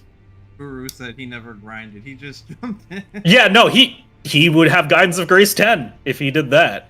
And I truly believe that a lot of this game, you don't necessarily need to grind unless you're trying to do something specific. I don't grind in these games unless I'm trying to do something very specific. Like, I did grind a little bit in the DLC just because I needed one level. Just one stat up. Yeah. Situational awareness. This is taking in the sights, seeing traps ahead of time, being aware of enemies. This is also a specific skill, being able to fight multiple enemies while locked onto one enemy. So your ability to take out a group without needing to change lock on, or dodging out of the way of things off screen. If the very beginning of your playthrough was not an indicator, not super high scoring already. I'm expecting like maybe a 4 or 3 at best. I'm giving you a 3.5. I knew mechanically, you're very good at it now. Like, you're able to dodge things that you can't see occasionally. Sometimes there will be enemies that will come off screen, and you do your classic, oh! And I know it's because you didn't see the strike happening, and it just caught you off guard. There wasn't like a pit in your stomach of like, I need to dodge. There's something wrong here. You're just like, oh! And sometimes this happens with the enemy in front of you, so I don't always know what to feel. 3.5. Also, there was a weakness that was established in the beginning of the game. So for those that don't know, when I started the game, and this was not only established by Solus, but I'm sure a lot of people notice, I don't look up. You don't. I don't look up because I'm so focused on the road that is in front of me at the very moment. And go ahead, Solus. I mean, you got it right on. A lot of it is just when you fail to look up. Occasionally there'll be things on like your left and right, and sometimes I don't even blame you. Like you didn't see certain things because it just blended with the environment. This game's not really great at highlighting things that are like people that you can talk to, but I did give you more than I was going to give you because you found items and NPCs I did not know were there in the DLC. So props to you on that. You were more thorough than I was at the time. And I was able to share that information with you, and you were just like, oh, let me go ahead and do that right now. Yep. Mm-hmm. Build effectiveness. This is beyond the actual stat allocations. It's how well you used that particular build that you set out to do. Unfortunately, toward the beginning, you really didn't have one. You're just kind of experimenting with everything. I'm trying to find one.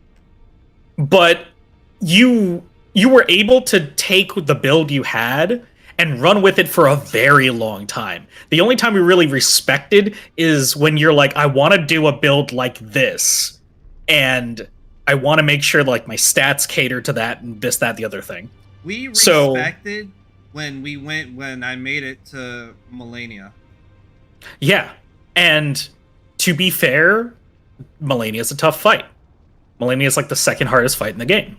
So the fact that you respected on that one is very good. So even though you didn't quite have a build in mind, you had ideas for builds that I feel a lot of people were too scared to try when they're first playing Elden Ring, which is commendable. 8 out of 10. And the uniqueness of the build, like when I had something specifically for Crystallians after... Oh, we'll get to uniqueness of build in just a minute. Oh, okay. But the only reason I gave you 8 out of 10 is because certain avenues to increase your build, such as certain Ashes of War or crystals for your flask or trinkets, you typically would get suggestions, and it was like less of looking on your own on that. So I just docked a point or two for that. That will come with experience over time, but also that curiosity to figure that stuff out would increase that score. Friend of the Land is quest interactions, talking to NPCs and hoping to fulfill their quests. And you did a number of quests. You really did. You started your way through like Volcano Manor a little bit. We talked to Patches at one point, I think. And then Patches Spartan kicked me down a hole. Yep, he Spartan kicks people down holes. That's a lot of things he does. What else? You talked a bit to the the Mikola gang. Yeah, I talked to the with Lita. Yeah, I talked to the Mikola gang. I talked to the Lord of Fort Height. Yes, you did. Pretty much. You did like 75% of 90% of Fort Height, because the rest of Fort Height's like stuff is tied with Nefeli, which you almost completed her quest. You were very close to beating her quest. It's just unfortunately we just didn't get around to it. Yeah, because of everything else that happened. You voluntarily fucked up Celavis's and Gideon's quests multiple times, and I applaud you for that. Celavis. Yeah. You did, actually, you did all of Fia's quest, I think. Yeah. You did all of Fia's quest. You did all of Ronnie's quest. So I gave you a pretty high score for that. The only thing is that there were, like, a handful of quests that kind of had, like, loose ends here and there. And, like... The Dung Beetle. Yeah, like the Dung Eater and stuff like that. Like you open the door and you're like, where do I go? Yeah. So unfortunately, 7 out of 10 for that. But that is a very good score for a Souls-like. Let me tell you right there. For like a From Software Souls-like, most people don't get 5. So that's very good for the first time through Elden Ring. Lands Between cartography. How much of the Lands Between did you investigate? This includes finding small dungeons to take out mini-bosses. This is finding landmarks. This is map completion. This is map visibility. You did a lot. You went through pretty much all of the major sections and walked through at least every major bit, like at least 90%, which is why I gave you a 9 out of 10. You took down a lot of side bosses that most people don't really get to. Like, you even made your way to Placidus Axe out in, like, Crumbling for Amazula, which is an optional fight, and you beat the crap out of him. There was a few other fights inside Catacombs that you did, which was great. The Lich Dragon. You did the Lich Dragon for Fia. A lot of like little bosses you did not need to fight, but you found them and you crushed them anyway. And of course, Crystallians. And talking about Crystallians, adaptability. Named after the Dark Souls 2 stat that I hate so much. Adaptability.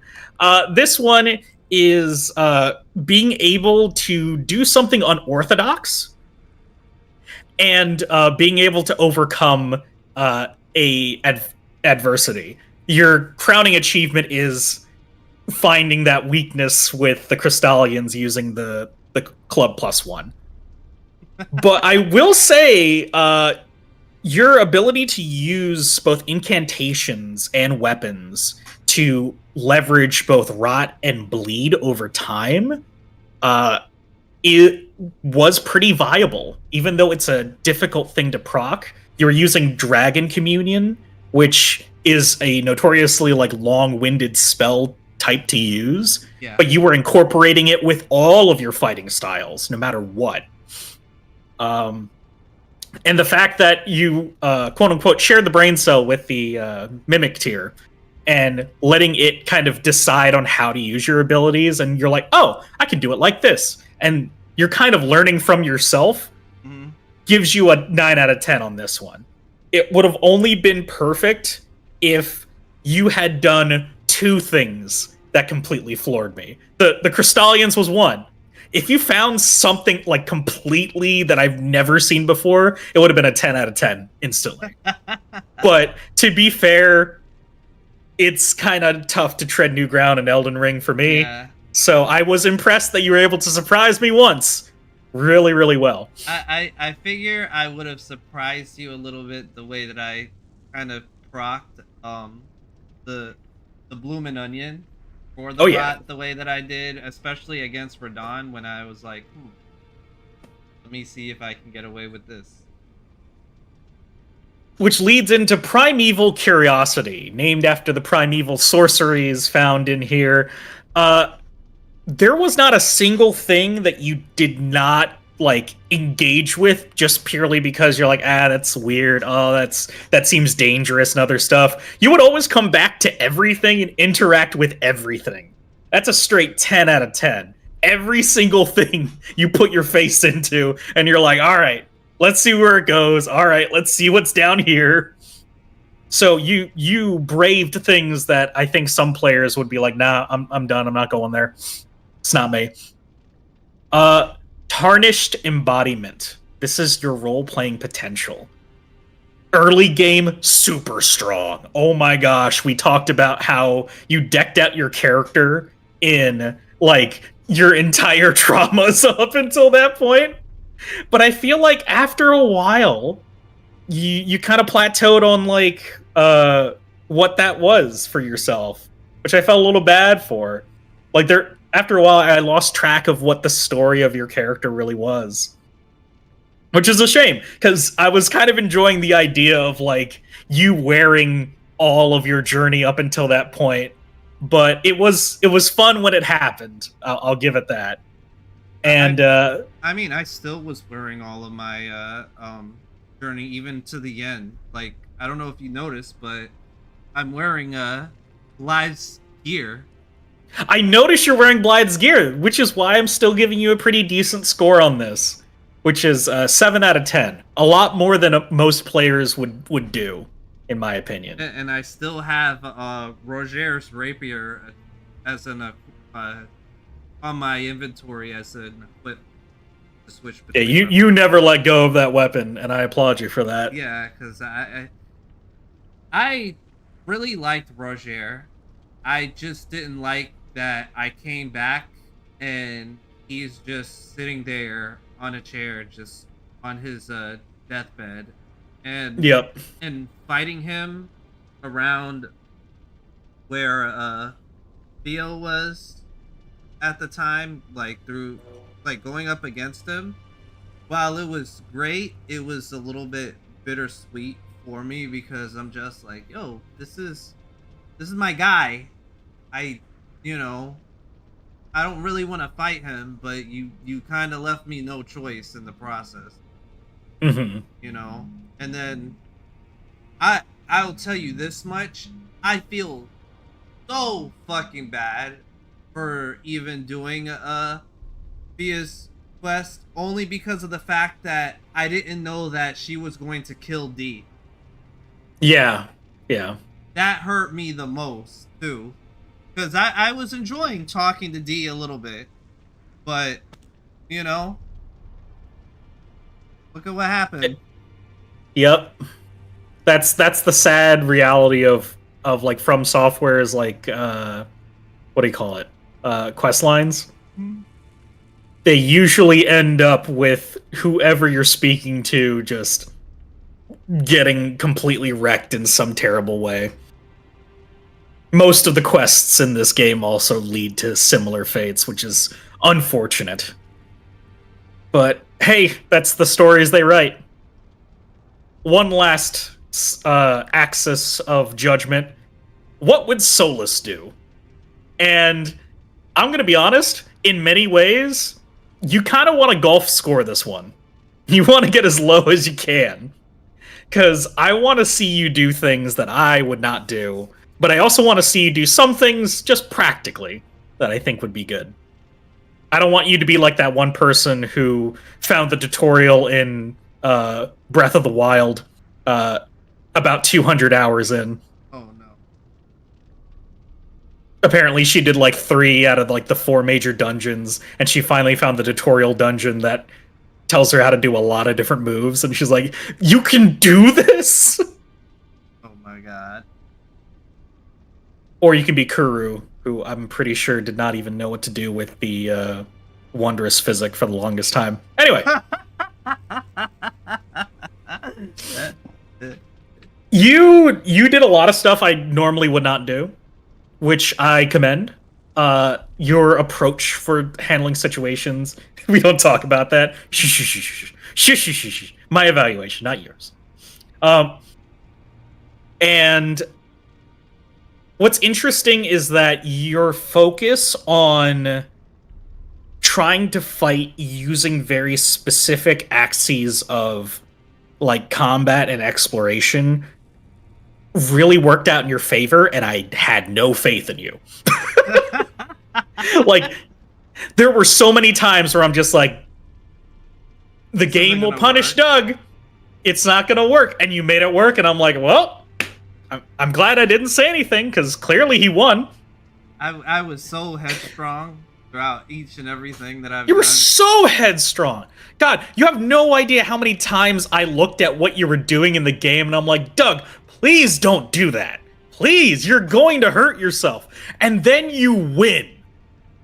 Your jaw is... And then you win. and And I'm like, this is why I hold my tongue on these things, even at work, where I'm just like, I don't think this is going to work, but prove me wrong. And usually I'm right. This is one of those instances I was dead wrong. So the only things that I really pushed you in certain directions were just if an action was completely futile, like you're trying to rot a person and they are resistant to Scarlet Rot, they don't even take they don't take the debuff, but you're just like, oh, I'm just here to put the damage on it. I'm like, okay, that's fine, go do the thing.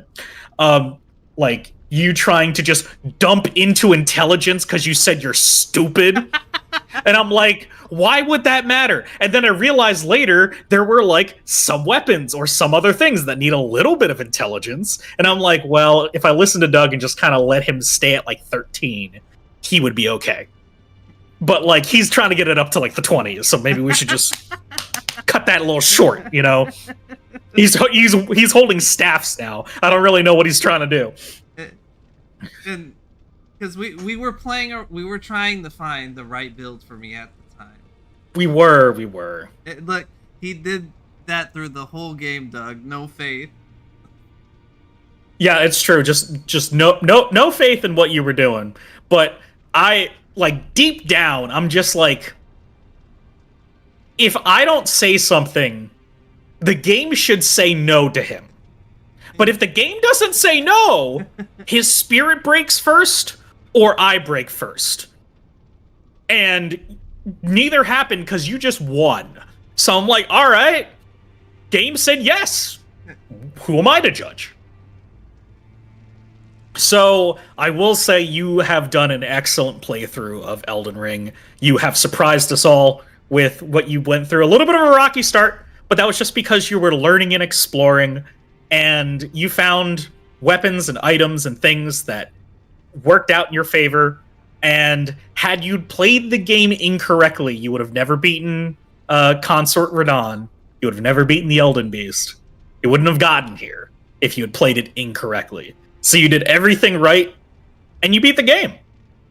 And in fact, you beat the two hardest bosses in the game, Malenia and Promise Consort Radahn, without needing human intervention. You soloed them.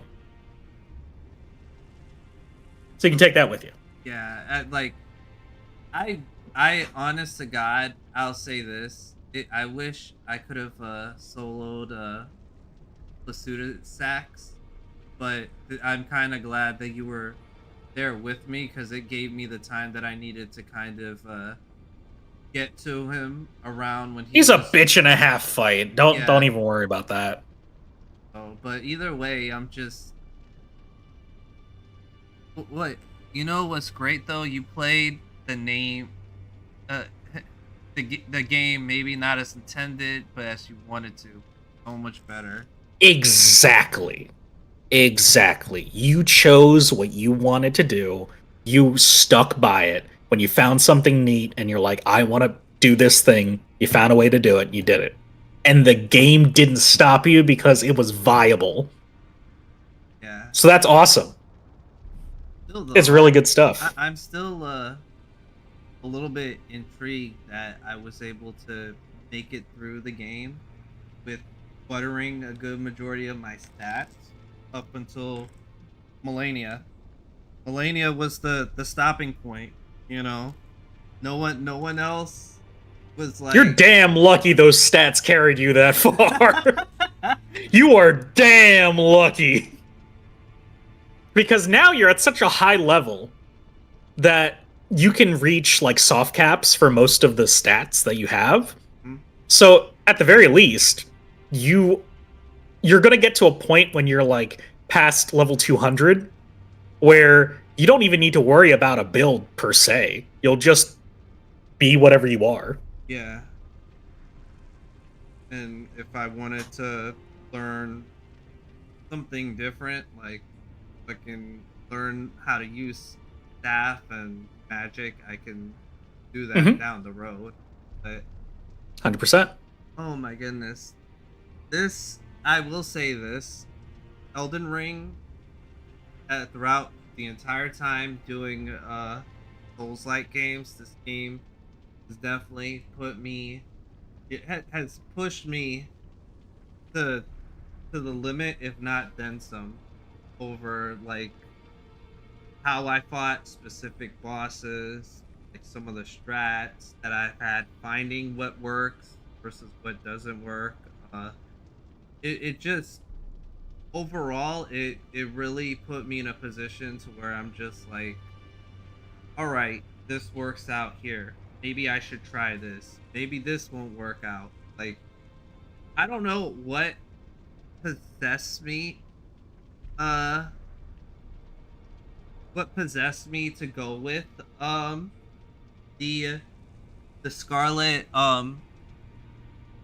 Aeona, but I was just like, you know, let's see what happens. And it has a slow startup time, but let's see how I can work this into the build and where I can find the right timing and everything. And it just so happened to work out the way that it wanted to overall. And what else did I? Oh, so I looking at everything like Ezike's decay, and then having Flame grant me strength, Golden Vow, and the Blood Flame Challenge. Like, I've literally feel like I've gone through the ringer of different incantations to find what I'm comfortable with. And yeah, I would have loved to have more of the phalanx for poise breaking, but then I realized that not everything is gonna poise break. So I just gotta kind of make the best with what I got. Mhm. And don't get me wrong, when Roger Rapier did spoil me with the phalanx, and I feel like as much as I liked the phalanx to break poise, I was too dependent on the phalanx.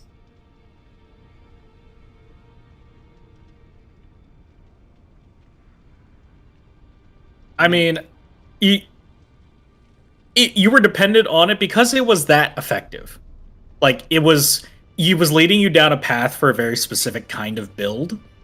And I was curious if you were going to get there, but in the end you wanted to like use specific types of weapons and playstyles, which the Phalanx was kind of pulling in a different direction, so it didn't synergize as much as you'd hoped. Yeah. Because there is a build that I've tried out myself where they will use daggers and use the Phalanx as a thing to get them to do the critical. And since daggers have higher critical damage, they would do the stab, and then they have the talismans that give you the health and an FP when you do a crit stab. Yeah. So they would just combo into that.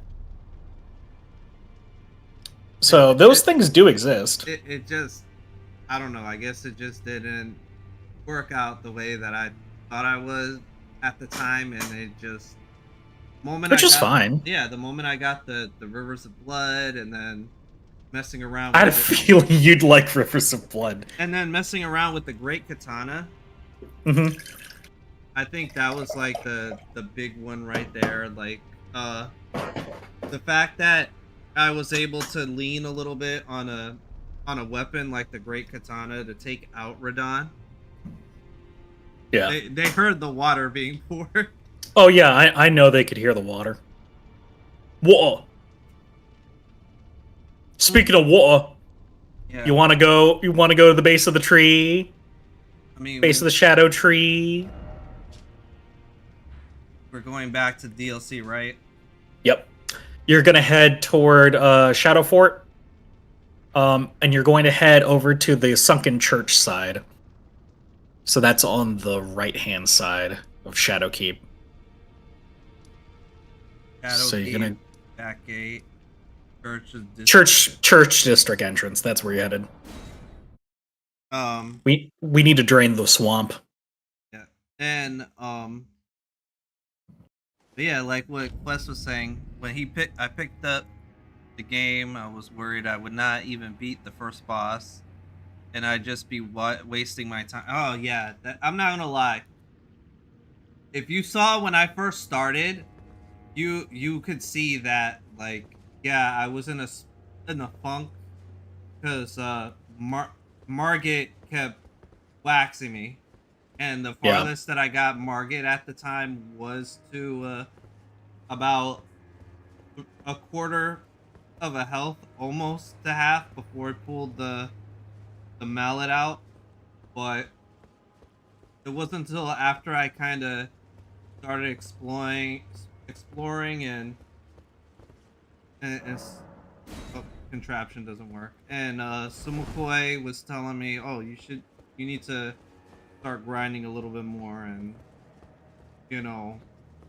then was when I found my uniqueness in my fights, like how I managed to hit Margit with 2 bindings. I thought that was pretty interesting. 2 bindings and a poise break. Mm-hmm.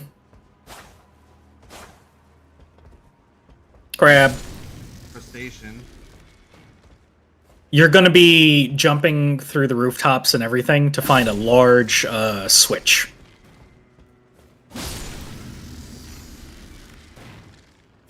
Oh, wow. Elden Ring was your first Souls-like. For a lot of people, it is.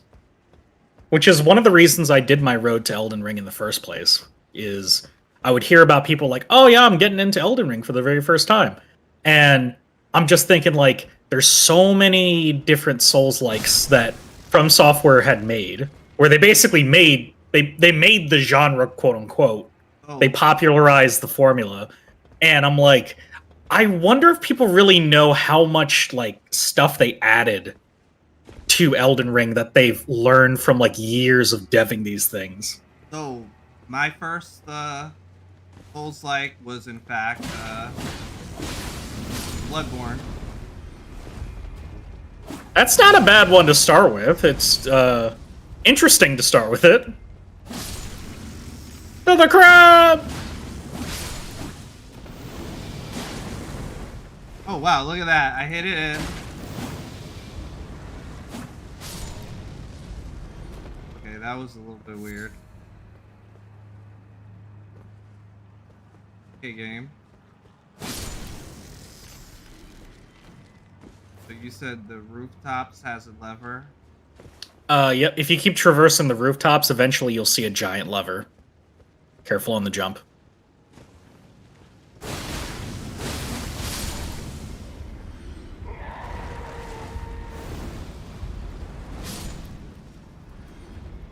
Dark Souls 3 is very, very good. It's a good conclusion to the trilogy, but I found that a lot of people just love the game like by itself. Like that they've never played the other Dark Souls games and they just love 3.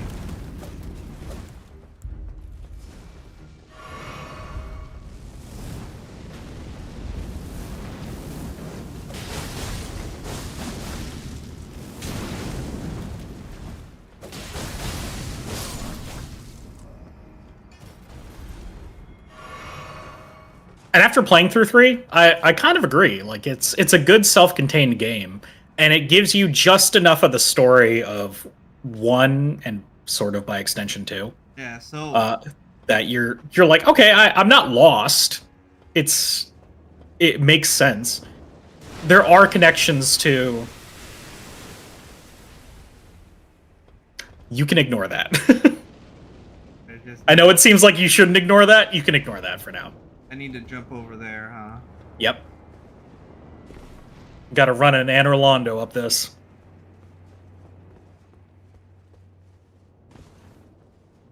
But there are places in Dark Souls 1 and 2 that show up in 3.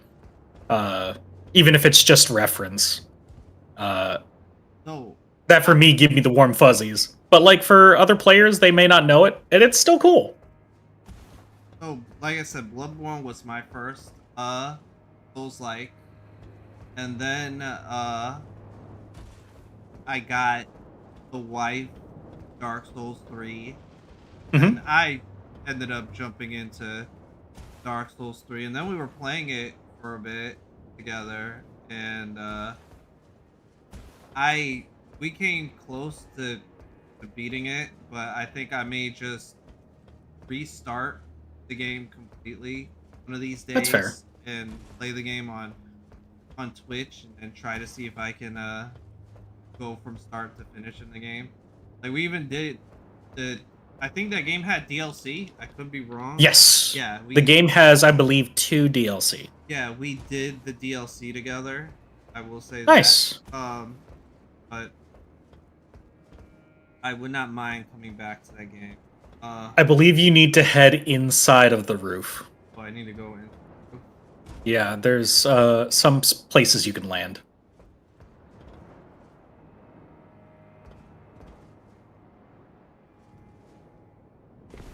Oh God. Yep, just be careful.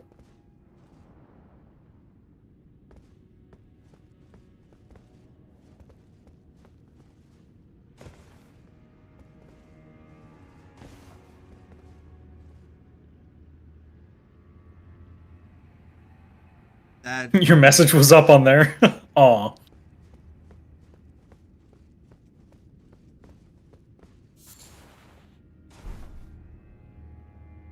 I still love my joke message of like the. It's like is this a bird? Like is this a pigeon with the butterfly? I love how It still gets appraised, and I love it. I love how everything was dog. Oh yeah, all the turtles. Oh, we just keep calling them dogs. All right, so I just dropped down here then. Yeah. Kuru! Oh God. What are you sending me? When I dropped and you yelled Kuru, I thought something was gonna jump at me. No, you're fine. Just keep exploring.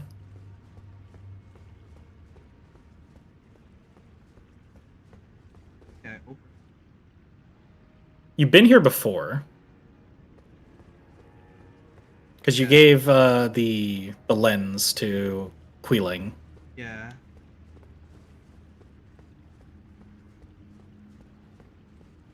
Everything is so. What happened? You know what happened. Yeah. Screw you, man. Screw you, man. Sent him stuff. Okay. I love how the lights turned on.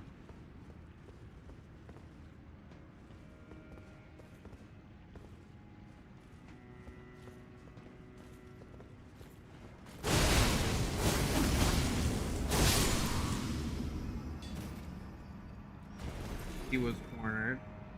The fact that it, but it's but Kuru was number 1. Get your foam fingers out of here. And We should be able to see the switch soon. Yep. Go down that way when you get the chance.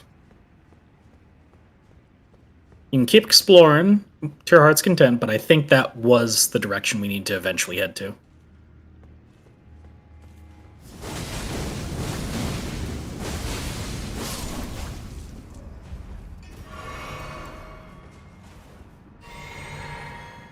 oh God, Do not get that item. I have to wait till everything sinks. Yeah. You'll have plenty of time after the water's gone. No, crafting does not work.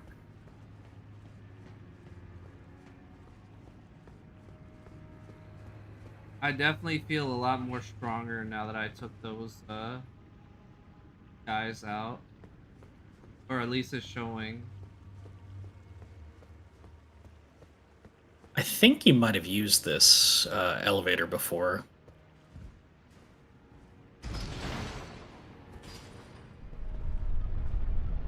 Yeah, I have. Yeah, you don't need to go back up there. Alright.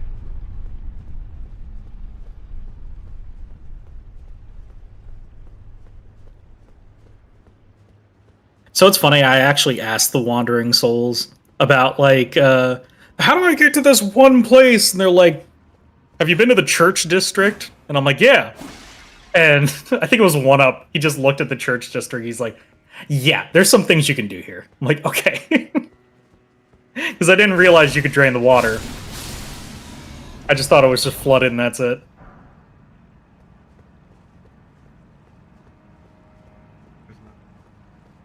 Nope. I love it though. I glow every time I get blood loss or attack landing.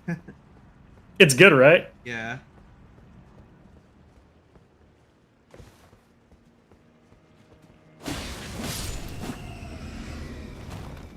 All right, up the ladder you go.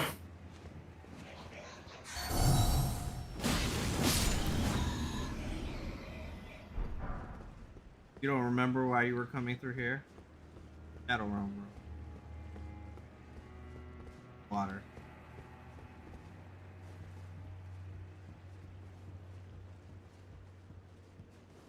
We're gonna pull a Dark Souls 1. We're gonna free New Londo.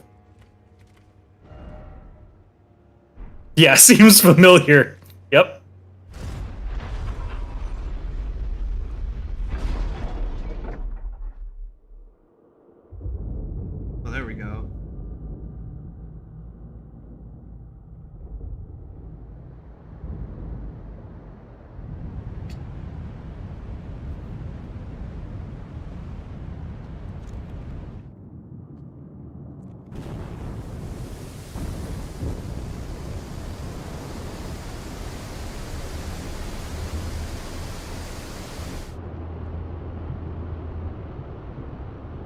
Well, there's your problem. It's like watching those videos where they unclog a drain out in the city Mm-hmm. and everything just.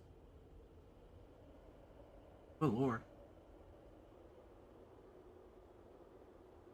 So we're basically heading that way. Race. Yes. Thank God. A lot of those contraptions that didn't move probably can move now.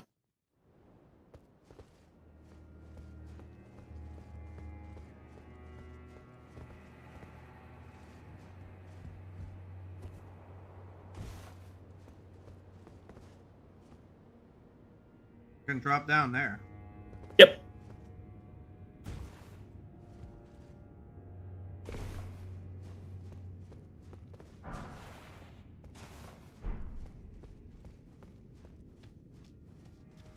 Let's get that grace.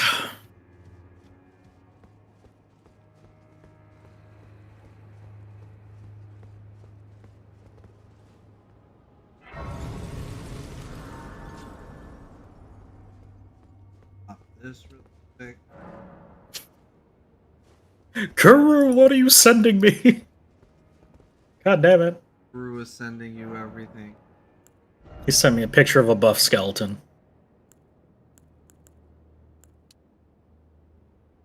You know what? Just because. Yeah! Double digits now. Thanks, Kuru. A little smarter now. 'Cause I'm not gonna lie, for a little bit I was operating on a caveman intelligence.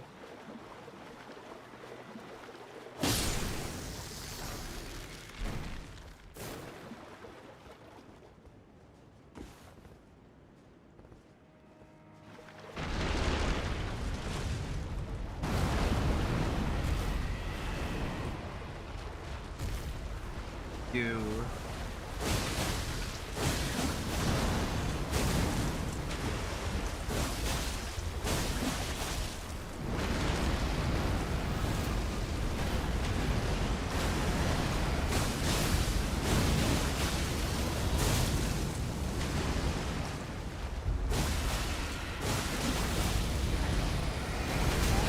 I don't care that you're exploding. You're dead. Oh. Okay, maybe I'm dead. Okay, I'm not dead. Oh.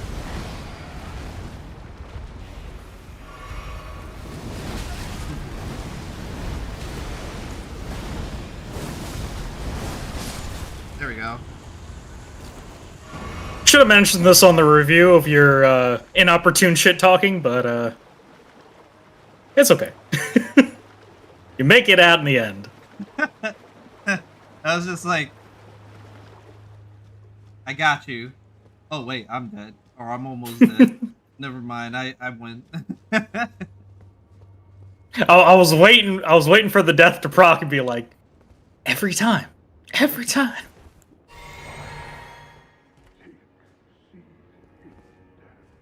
It's a necromancer! He's a flame necromancer. It's a rarity. Running. You gonna watch him? Oh, oh, I don't want to lose on my own. What am I doing? I don't know what you're doing.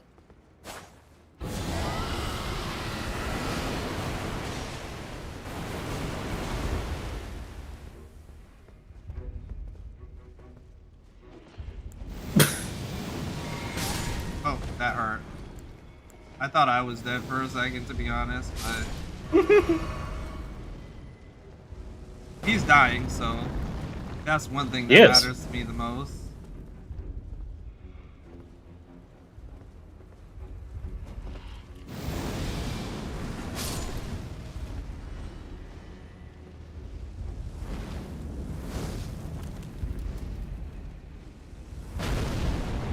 He's just gonna keep throwing Mesmer's flame.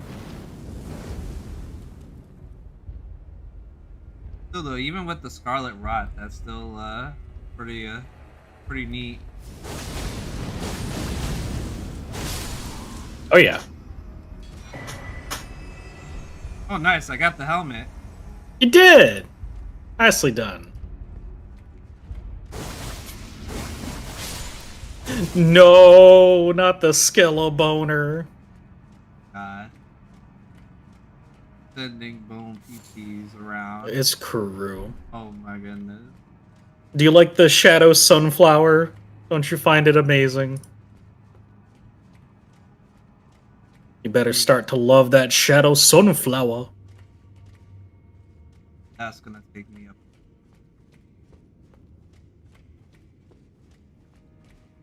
You know So, what? remember that one item from before that you're? I'm like, hey, worry about that. Look up. Oh, It was in her hand. So you can do it now. Oh, Fire Knight Seal. Yep. Makes all the Fire Knight incantations a little bit stronger.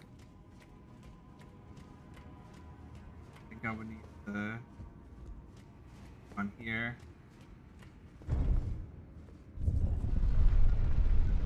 Now that the weight of the water has been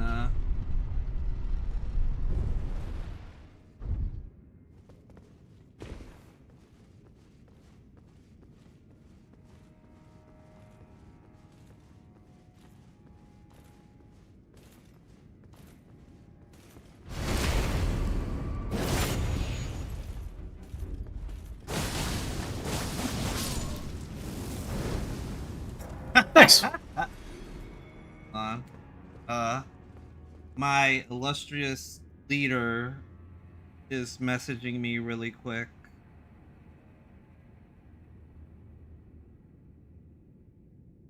Let me see.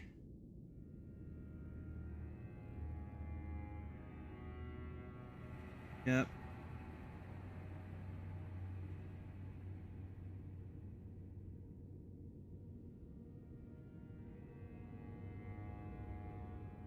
Yep, I found out what my run time is gonna be. I'm gonna be speed running at 1:20 in the morning, on Sunday, Saturday Oh my going into goodness. Sunday. So, the Dream Races event, the person that runs it, he's out in California. Oh. Oh, look at that. Thank you for Nicely asking. done. Get that fragment.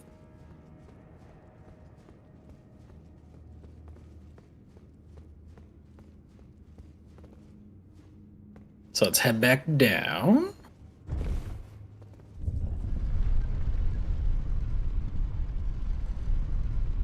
And proceed onward.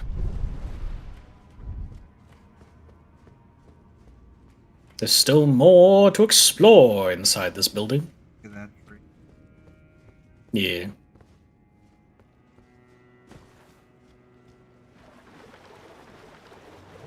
Can you imagine being able to burn down the shadow of the Erd tree as well, That would be something. if it let you?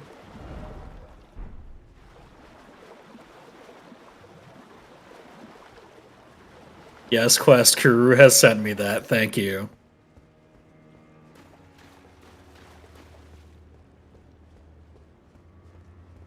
Many lovers.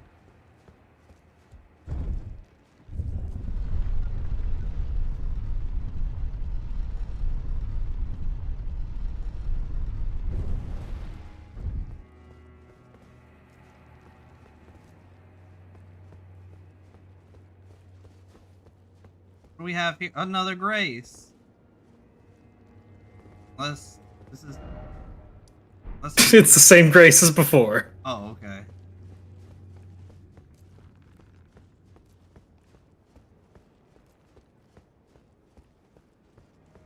Back down. There we go.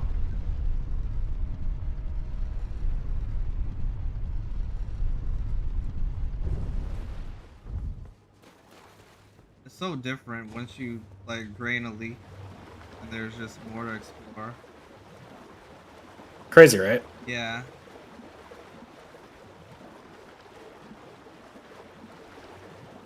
Station.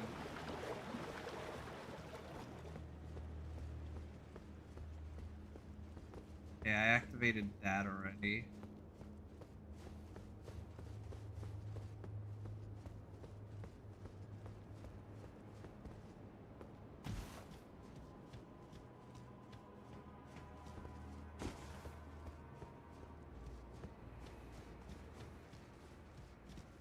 I can't go further down.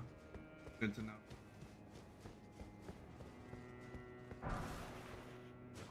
Nice turtleneck.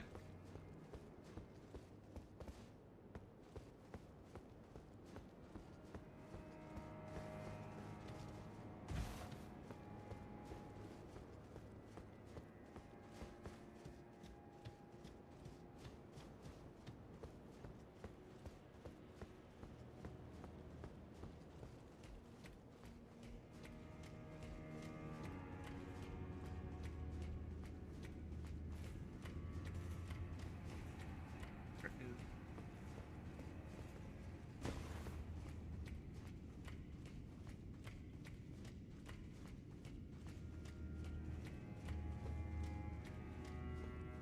You would think the weight of the water would have just kind of demolished a lot of this wood.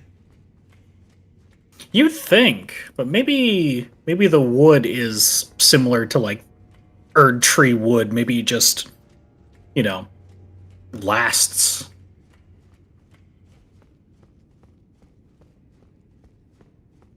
Because it's ancient, powerful wood. We're getting warmer.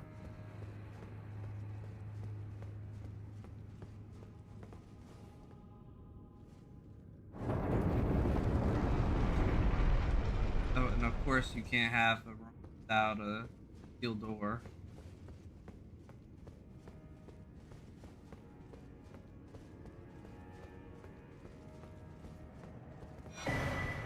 Another cookbook. Yay! You got the cookbook.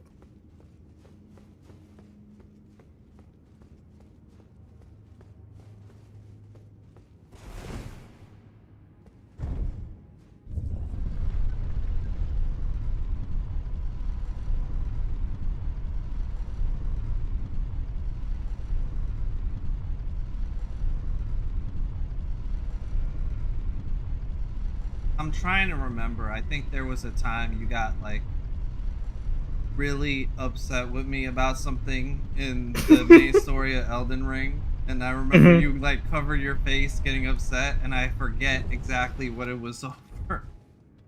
I don't quite remember what it was either. But it was the most funniest thing when it happened because it was just like, oh my god.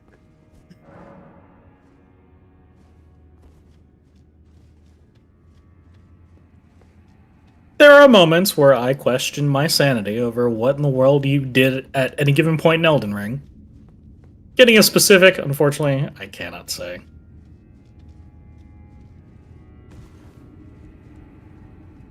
I think the one thing you liked when I had the when I switched up the different type of club was when you were shy. It's like, well, at least you can proc blood with this club. Yeah, that was like my only saving grace. I'm like, well, I mean, you can proc blood with it. Another Iris of Grace.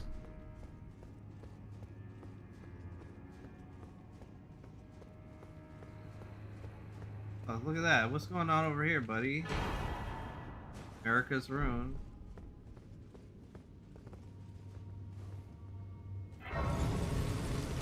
And it looks like there's a fight getting through this stuff.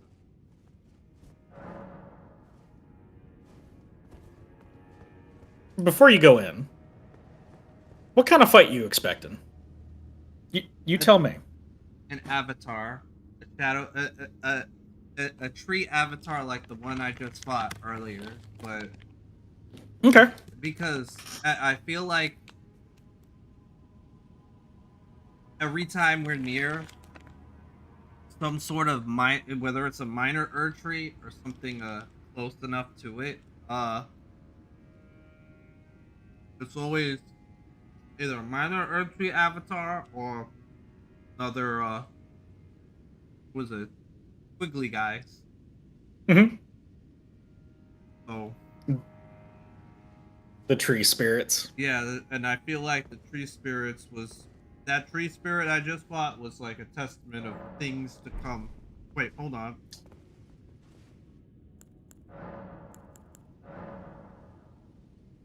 Let's go to 16. What was it? And I fought Radon at 15. So. Mm-hmm. This fight's funny. This is I think Elden Ring's, making a joke at my expense kind of fight. Your expense. Yeah, when I was fighting it. Shadow Tree base. I like the way the water looks, I'm not gonna lie. It's quite nice. Behold, the boss fight.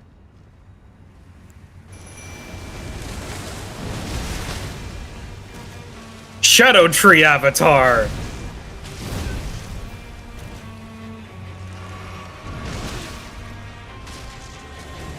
It's a sunflower.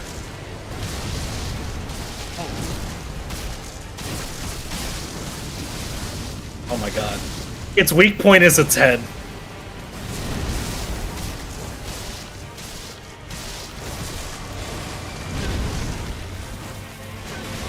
Oh, I don't like that. It's gonna try to outbleed me. Oh.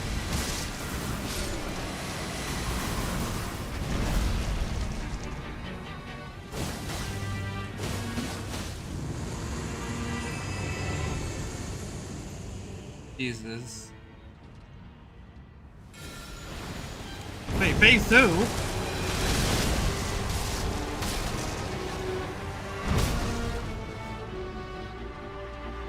Oh, it's over there.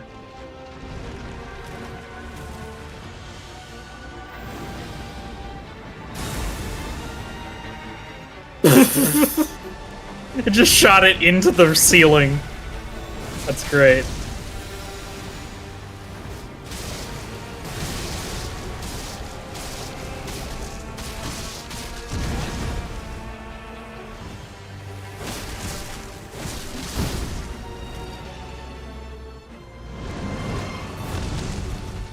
Oh, you're lucky on that one. Oh yeah, I felt that. Oh god. It has tracking? Yep.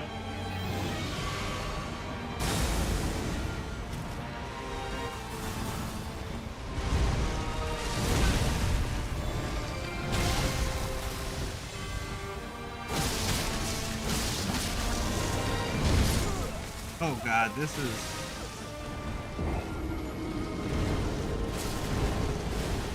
I wasn't expecting a phase 2, to be honest.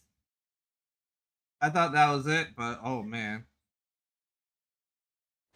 Yeah, it's especially weak on its face if you can manage to hit it. Yeah. That is Tough to do. But I believe.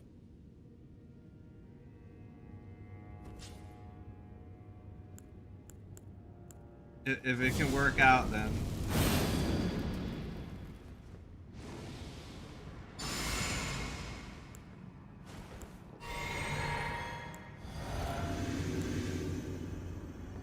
flower ain't too bad.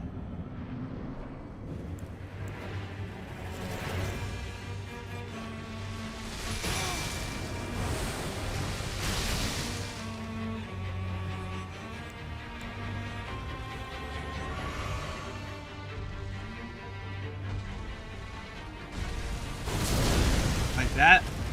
Yep.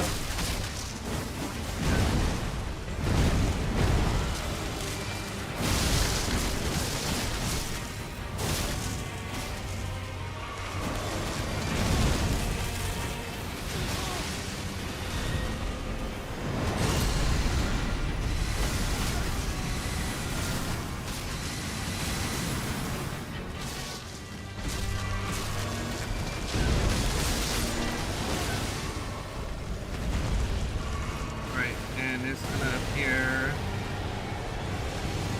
Hit it in the face. It's not done yet. It's gonna appear right around here. Yep.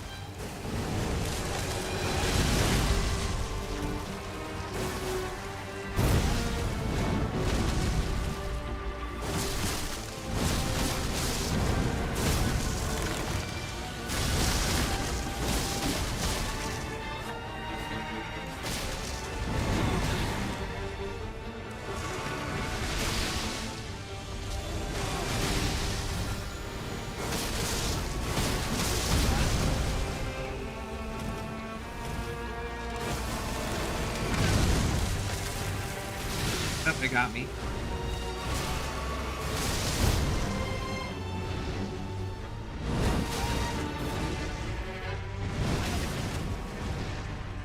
Alright, Sonic the Hedgehog.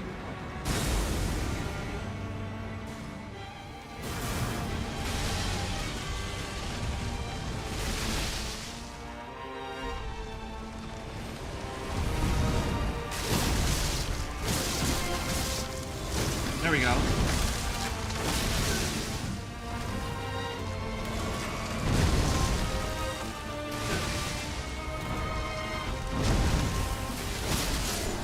Oh, that should be it. Hit it in the face. Hit it in the face. Yeah.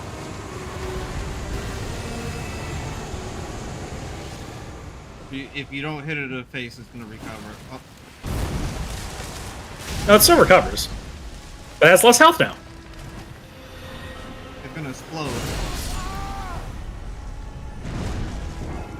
So that attack is very deceptive.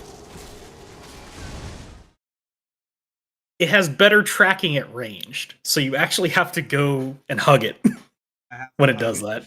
You gotta hug it. Am I just supposed to roll into him? Yeah, just go right up to his base and do a roll, and then you'll be safe. Because it shoots these like beams of light, and the beams of light will track you as you go farther away. Then you have to do a perfect dodge on that, and it's blech. It already feels, to be honest. Fair.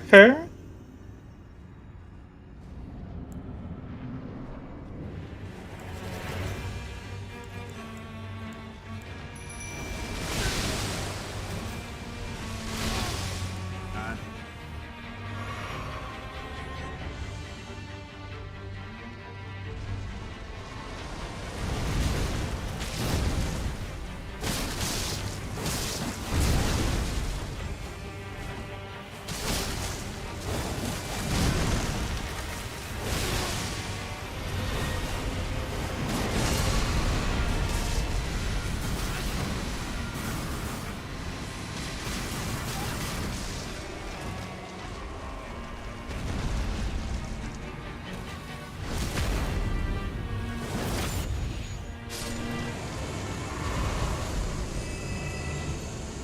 Alright. See, not that bad.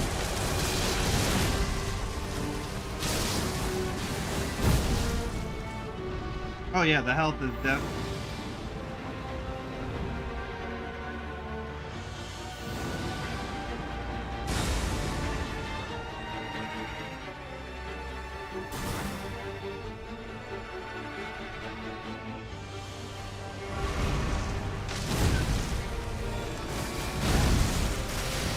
Yep, that is a flower.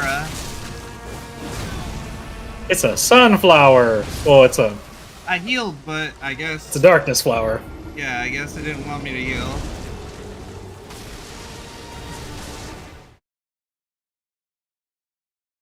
Yeah, this is a little bit of a challenge, but I kind of see what's going on.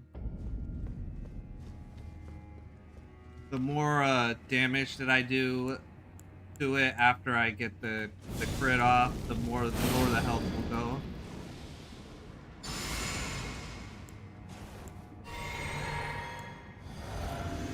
I will say this is a different fight from any avatar that I've fought before.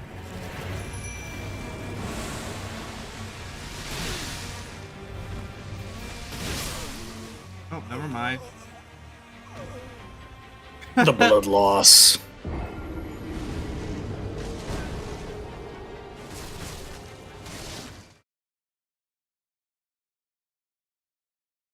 Even the mimic tier is doing the high level damage. Which is great, by the way.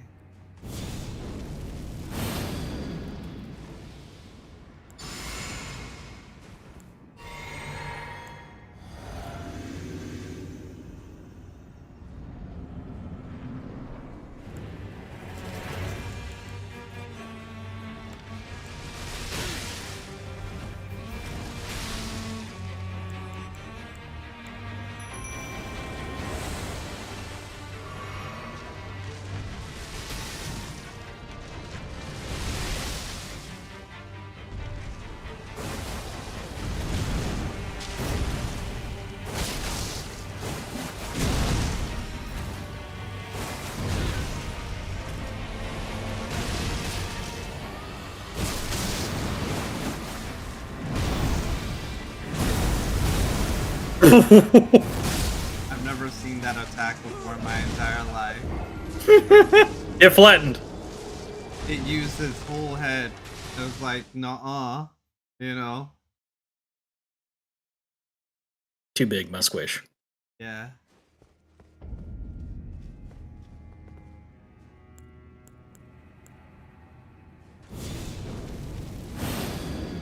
I had him before, but now I gotta play it safe. Also, make sure I walk off the platform so that I can do this some. Yep, you gotta go just a little bit farther. Oh.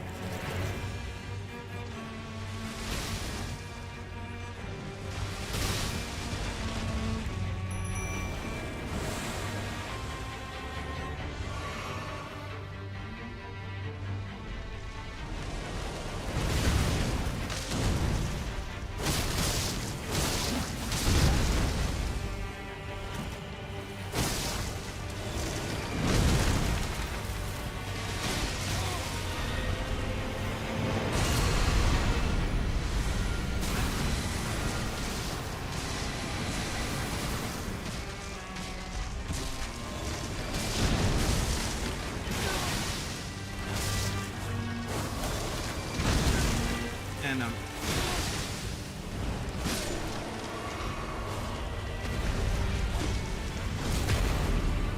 alright. I need to heal really quick. That's one, and now it's gonna have a good small amount of health.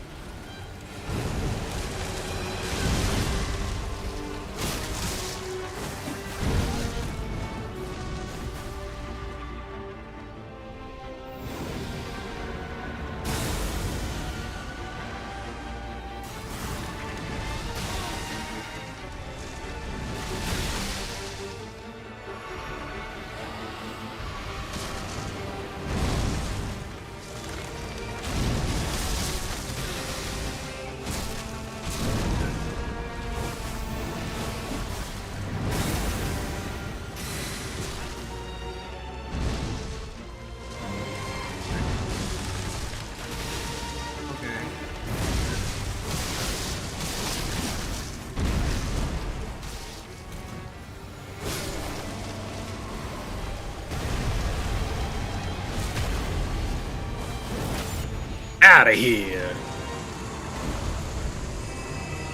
Alright, we still got some health, but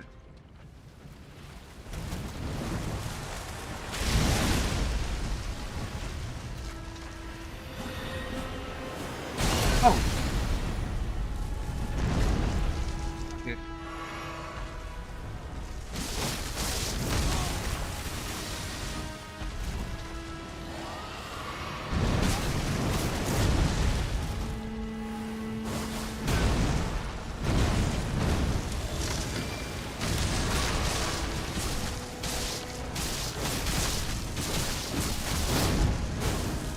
Alright, he's almost there. Oh, come on.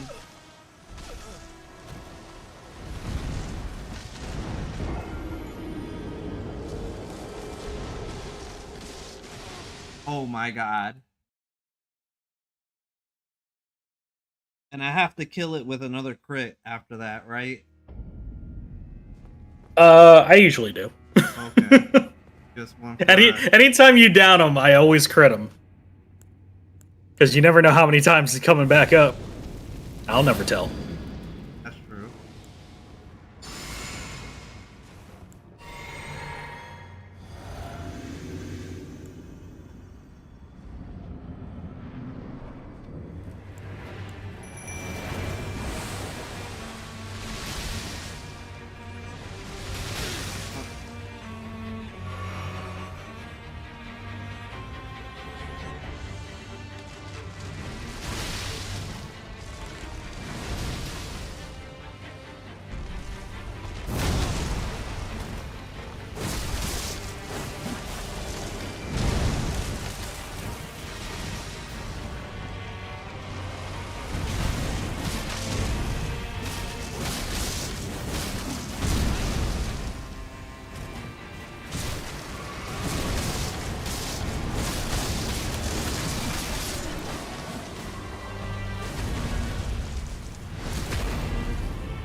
Ooh.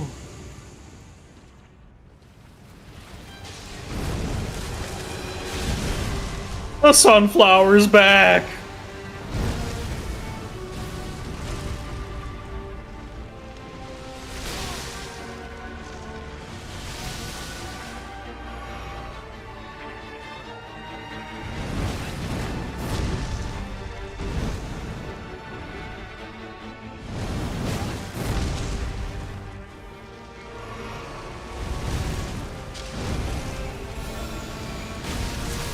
Damn.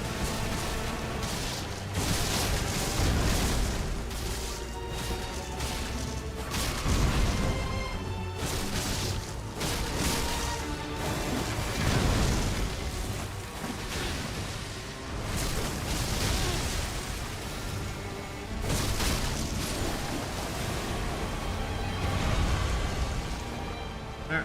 Oh, okay, you're right in front of me. Oh, never mind. I'll do it myself. I wasn't expecting that, but oh.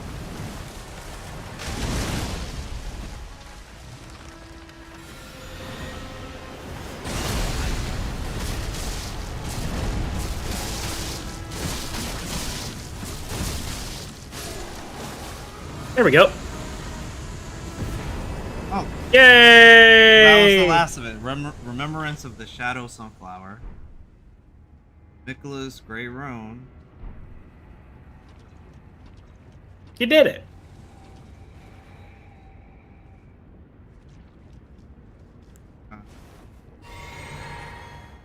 So that's every rune, then. Yeah, that's all the great runes we got. This was a journey, that's for sure. This is the great rune that I used to break Mikla's conditioning when I fought him. Oh wow. Because it's an item you can use, and it'll get rid of the little symbol above your head. I see. I just wonder though why the shadow of the Erd tree isn't affected by much. Like it's Well, I have a theory on that. I think my understanding of it must be that the shadow tree is quite literally everything that Marika has cast off from the actual Erd tree itself. All of its imperfections, all of its like mutations, everything that involves death. Because the actual like Erd tree stands tall. It's perfect in every way. So all of its imperfections, I think, just got banished here. oh wow. Back to the place where Marika first grew up. So that's totally fair and it's still a little bit like, wow, like sometimes, You still burned this tree, technically. yeah, that is true, but I at the same time just observing it and looking at everything, being in the presence of a Shadow Tree avatar like this. Mhm. Because I'll be honest, you would think you would run into more avatars of some sort, but here you get uh golems, fire golems. You get Mesmer's like knights, as well as little magicians too in the process, and you you pretty much you get what's here and some enemies that are shadows of their former selves, but beyond that it's just wow. And that, ladies and gentlemen, is Elden Ring as a whole. Like the, the shadow of the Erd Tree and the main game done. Yeah. So with the review and all that, what is your overall score? Because like I said, I gave myself a 7 for an overall. I was gonna give you an 8. An overall score of 8. Oh wow, not too bad. Yeah. You did pretty well.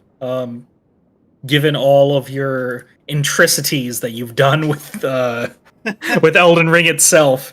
The fact that you were able to like do as much as you've done in the way that you've done it is impressive.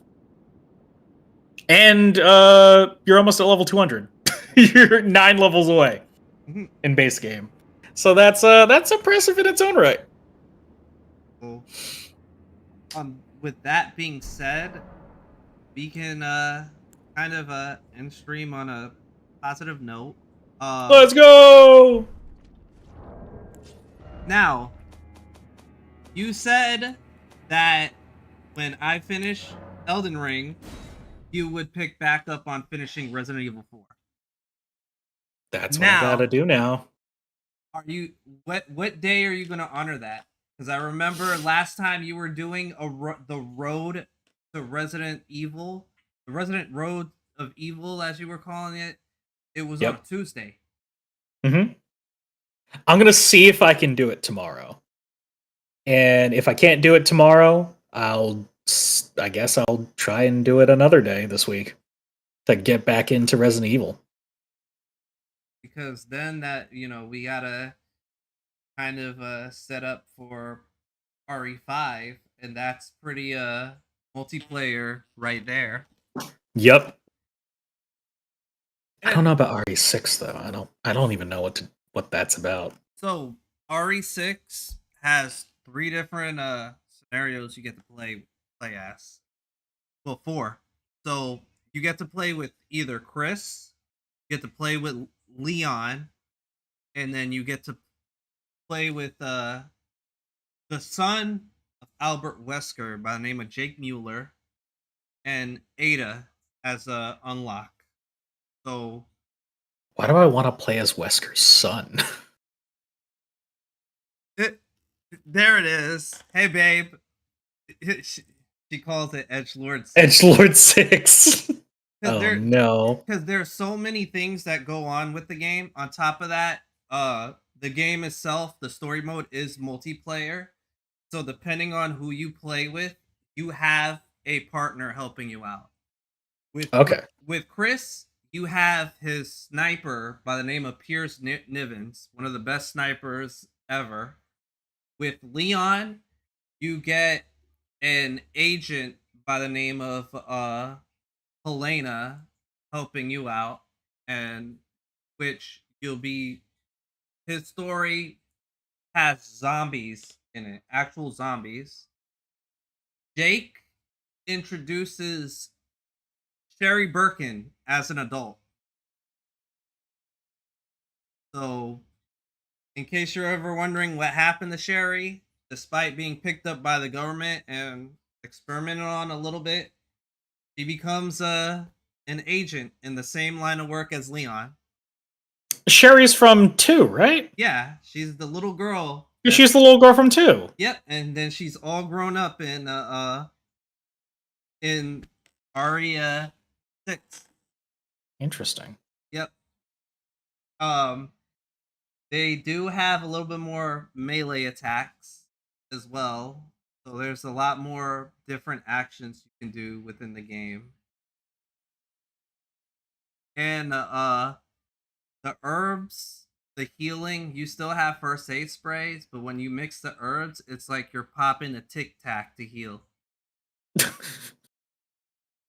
I swear to you, Soulless, you're gonna look at it and you're just gonna be like, "What the fuck did I use to heal?" Is it that ineffective? I mean, it still gets the job done, but you have I forget what the healing level is. It like when or if you decide to reach that game after 5, you're gonna see it and you're just gonna be like, "Oh my god!" So tomorrow, I'm gonna figure out what I'm gonna do on Twitch. Either I'm gonna practice a little bit more for the dream races because I was a last minute entrant for Shredder's Revenge. I'm random select for old school mode, in which the crowd is going to be voting for on Saturday. Wednesday, we get a brand new game. I'm going to be playing Shadow of the Ninja Reborn. I got it. It's already downloaded in the queue. I'm excited because I can finally take a break from Souls-like for now. And then when the time comes, maybe I'll return to Monkey and play Black Myth Wukong. Babe, have you... Oh, that game is kind of hard? What is it? Shadow of the Ninja is hard? Shadow of the Ninja. I know there was another game that I was told about that was like Ratchet and Clank style. I was watching Ryder play a little bit. I think it's like Kimabot or I believe. Yeah, one of my friends was telling me about it as well, but I'm excited to play something else that isn't a Souls-like for now. That's fair. Because I literally stuck to this game from March all the way up to now, and right before my birthday too. So my own personal birthday present to myself. You did it. You beat Elden Ring before your birthday. You're an Elden Lord yet. And you married my wife. Oh, Ronnie, yeah. So that is great. I'm going. Yeah, I'm actually looking forward to see what's in store with that game. Shadow of the Ninja Reborn. So that is a remake or a remaster of a game that was on Nintendo. It's been on Nintendo for like over 34 years, and we finally have a remake of the game. Interesting. So how they remade it, I'm kind of excited to see. But oh man, so you're still playing Black Myth Wukong on Friday? Yep, I've got to defeat a tiger. A very sexy tiger man. Who's very, very intimidating.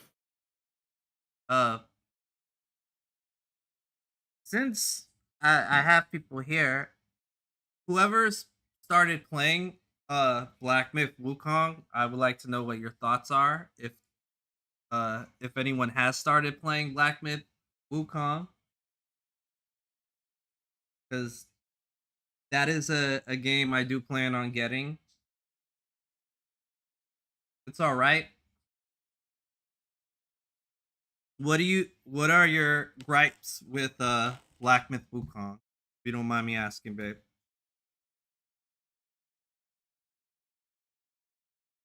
I don't think you've had any gripes yet with Black Myth Wukong.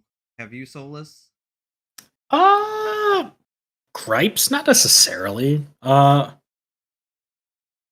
me think. Is there really anything I'm actually upset about? Not really. There are some encounters in just like the overworld where I'm just frustrated that I didn't have like the equivalent of a ranged attack. Because I'll have like archers coming after me. I'm like, I need this archer dead. Give me a minute while I run up scaffolding to find you and smack you. But outside of that, not really. No, I've been enjoying it. It's been a fun ride so far. It's easier than other Souls-likes I've played or Souls-like games, but I'm having a good time with it. Do you like? Let me ask. Do you like the chapter format versus like the overworld? Like, Yeah, I think it's fine. There's actually a really cool thing at the end of chapters that I thought was like really something special that I've never seen in a game like that. Actually, I think I've seen it like once in or something similar in Okami, but they have it in this game and it's really nice. But like overall, I've been having a great time with it. Super fun. No real complaints. you know what? I actually want to preview this game really quick. Shadow of the Ninja Reborn, because that my curiosity is peaking, and you know, since we have a little bit of time, and I don't want to just end stream abruptly. Like I want to at least have something fresh on the palette, you know. Yeah, let's go ahead and do that right now. Have you played? Let me ask you something, Solus. Hmm? Uh, what? What? Have you played? Trying to. Have you played Cuphead before? No, You've never played Cuphead before? no. If you ever get a chance to, I would recommend Cuphead. The reason why is because let me ask, have you ever played like in the arcades what you call it like Metal Slug or anything like that? Yeah, I've played games like that. Yeah. So Cuphead is it is like that. It's a mix of like Metal Slug, Gunstar Heroes, Run and Gun. Um a lot of people like to equate that to Souls like. I'm gonna share the screen with you so that you can have a look at the game to what is that? Shadow of the Ninja Reborn.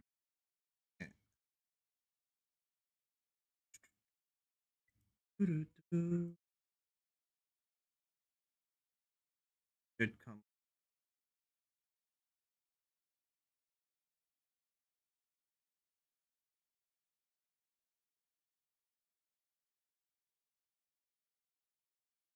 Huh.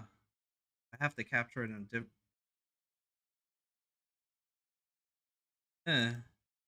Not letting me. I know how I gotta do this.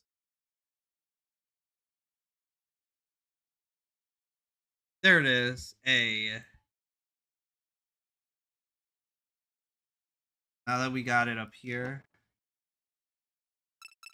let's see what this game is about. Player normal art. Oh, I get to pick the characters that I want to play with. Good.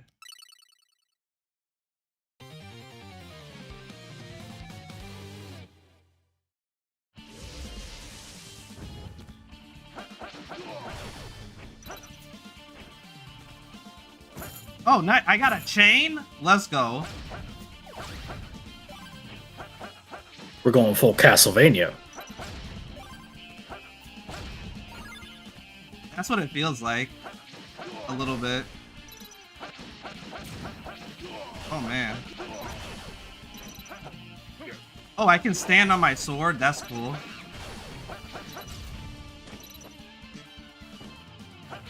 I can climb. Oh, nice. I got wall jump. Speaking of monkey.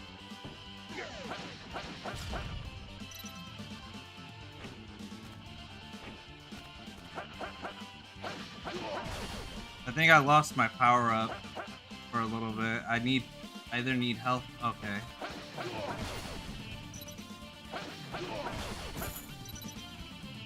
I wonder if I can scorpion people.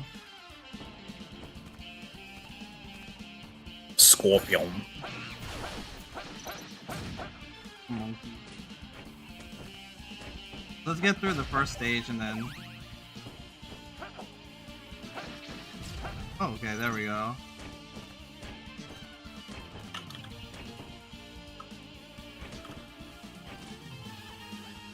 I like how it looks so far. Like, the aesthetic definitely feels good.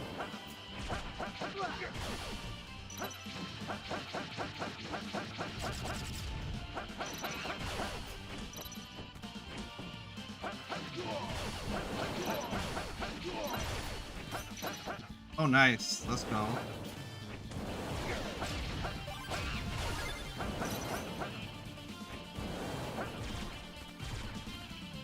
Oh! That's cool. I can switch between the weapons. Hell yeah.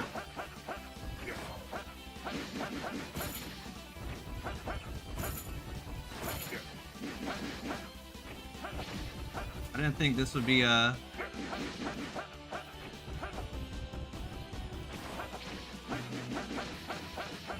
Alright.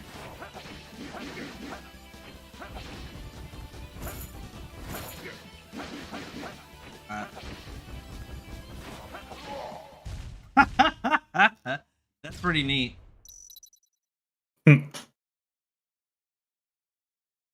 Okay. This isn't the end of the level, thank God.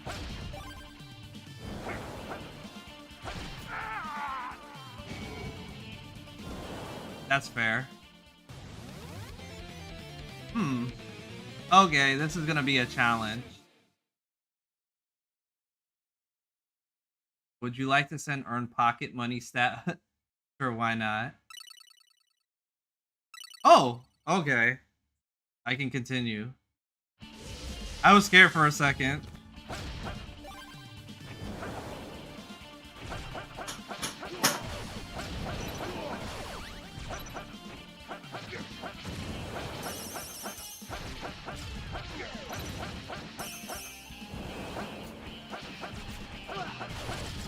Nice.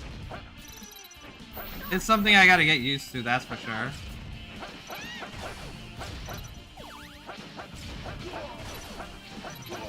Some of the button hit, it's a little bit solid. There's moments where I feel it can be a little stiff. But for it being an old Nintendo game, you know, that's okay.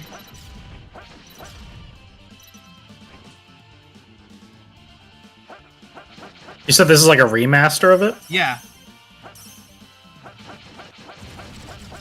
34 years ago, this game was on Nintendo. That's the funny thing too. A lot of these games will get remasters or remakes, but no one's like ever heard of them before.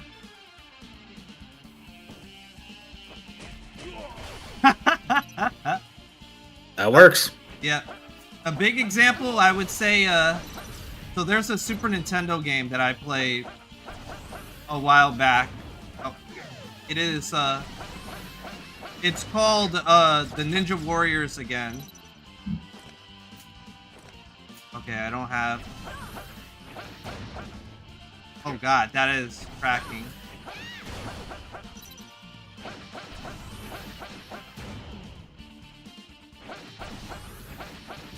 I will die. Please give me health somewhere. A rice ball or something.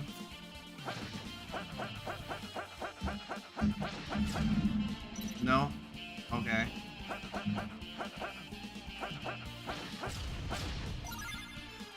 that an apple? Oh, thank God.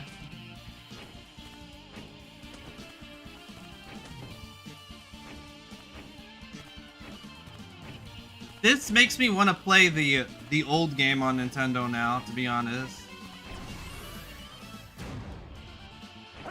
Oh, too close. Oh my God.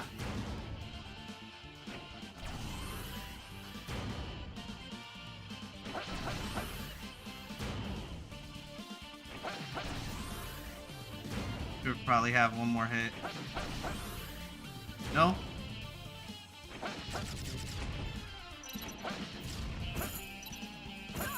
Oh wow.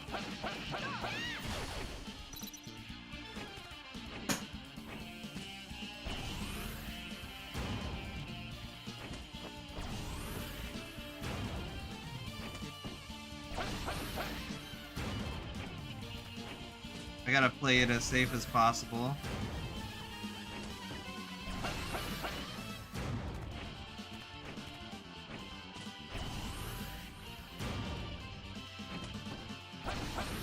Nice. It definitely has a Metroidvania feel to it.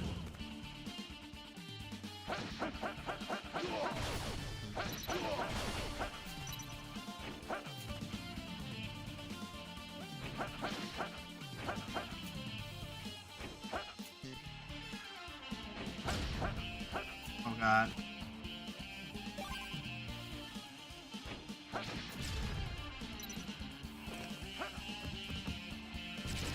Oh, that actually did damage. Let's go. Oh,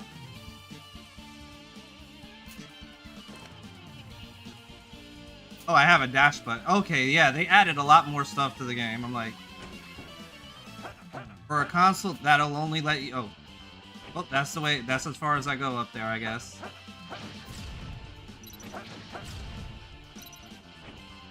I think that's that down there too. Yep.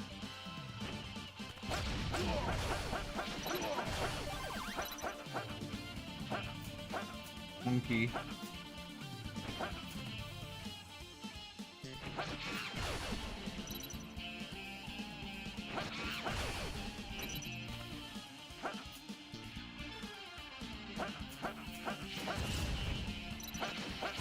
Oh, that I forgot to duck. That's my bad. It is interesting.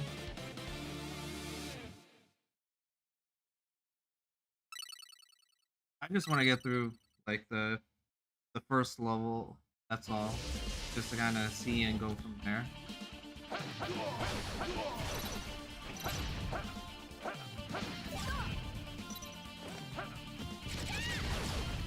Oh, nice. 2 for the price of 1, baby. We love those. And it's on sale, too.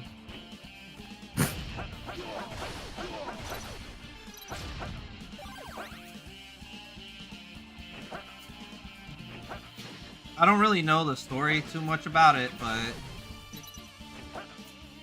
I'll probably look into it and read into it later, but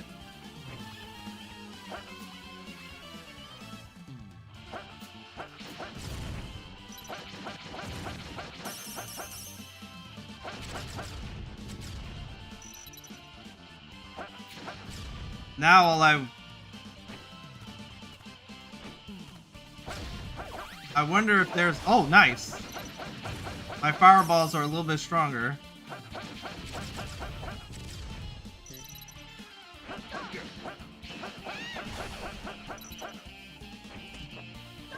Oh, whoop. I think the more damage I take, the more I lose my power-up.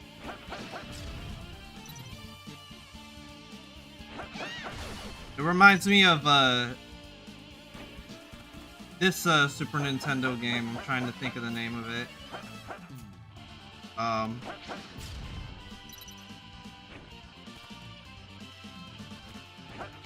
Not coming to mind. Because there was a ninja game, but the Japanese name I believe was like Gambare Goemon. It makes sense if it was a Goemon like themed game. Yeah.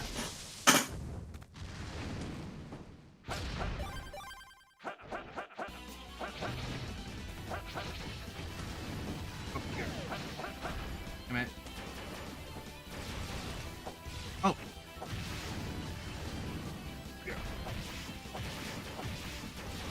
I need to get over there.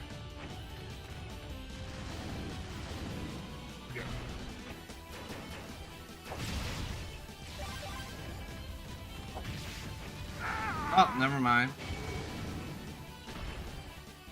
It does have a little bit of a difficulty to it. It's just a matter of getting used to it. I will say that it feels a little bit. The game feels a little bit heavy, not too much. So.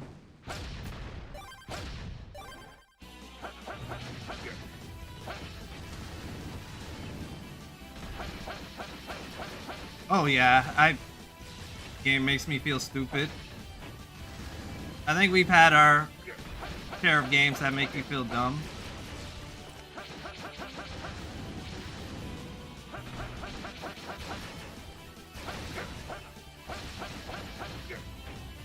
Right.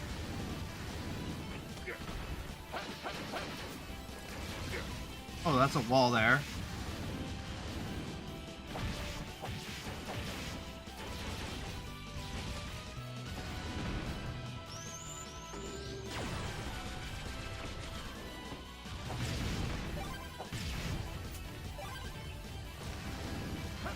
Oh god.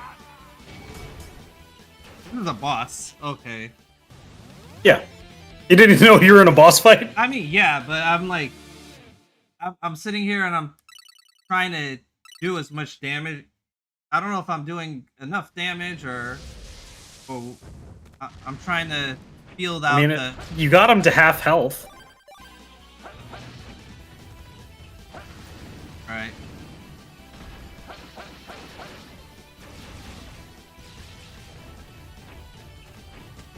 Oh. Oh god.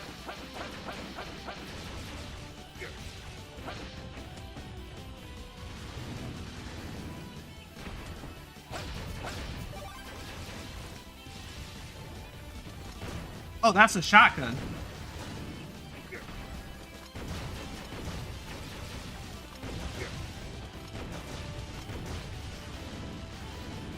Oh. I wish I had rice balls at this point.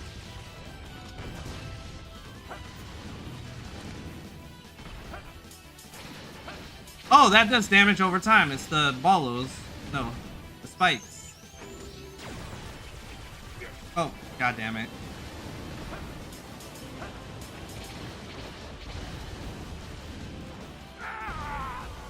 I hope the water doesn't kill me.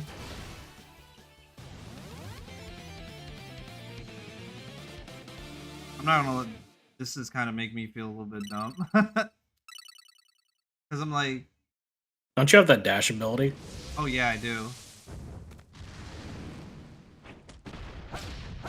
It's mapped to R1.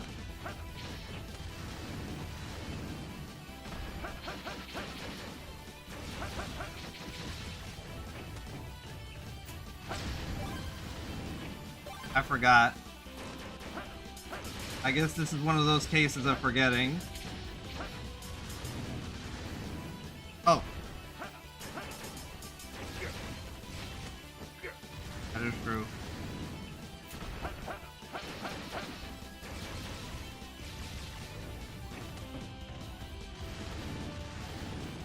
I didn't even look at the manual how to play. I just kind of jumped in, was like, her to her.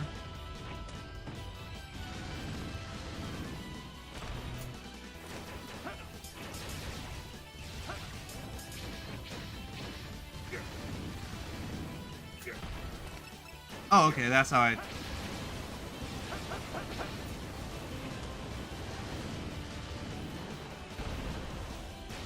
Okay, water does not... Oh!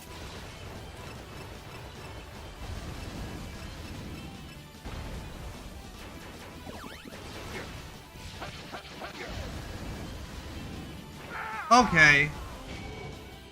I actually had an energy drink there that actually returned my...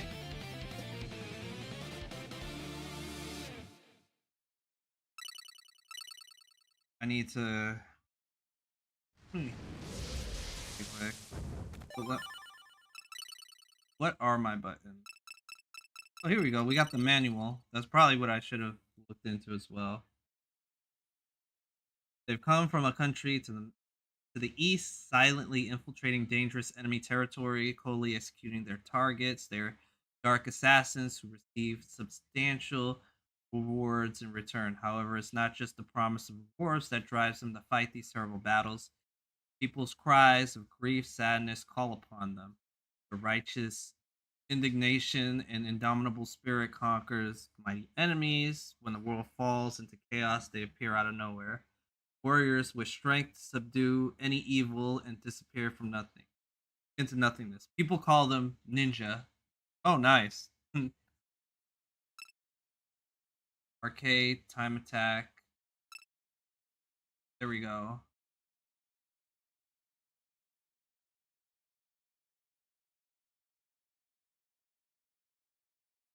Ball jump.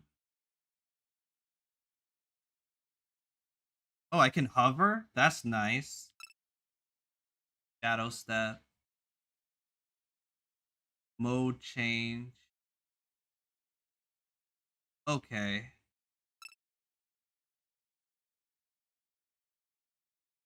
Two power levels. Power decreases when damage reach. Okay, so the more you get hit, the more you lose your power up. That makes a lot more sense. Yeah, this reminds me of a little bit of Ganbare Goemon.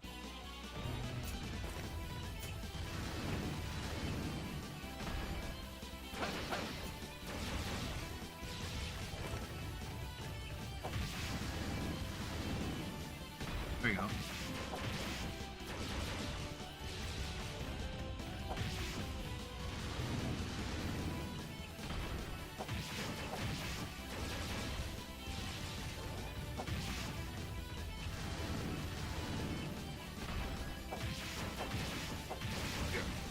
Oh, agreed again.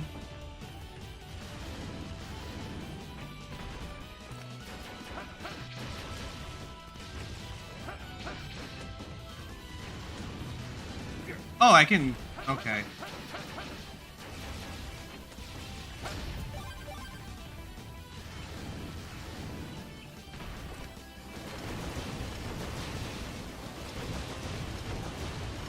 Alright, he's a half health. We're getting there.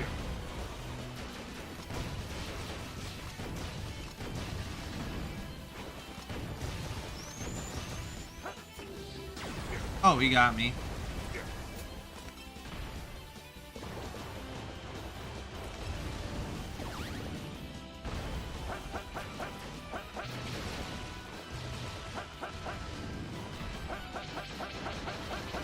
Alright, that...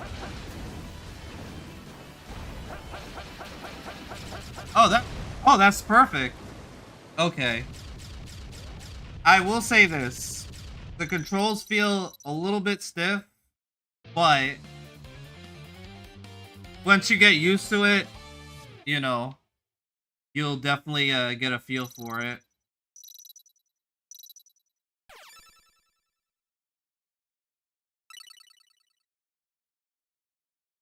And you can purchase... Okay. You can... Time attack. Alright. So, this is definitely a game I'm gonna kind of pick up on Wednesday. That's for sure. I like how it feels.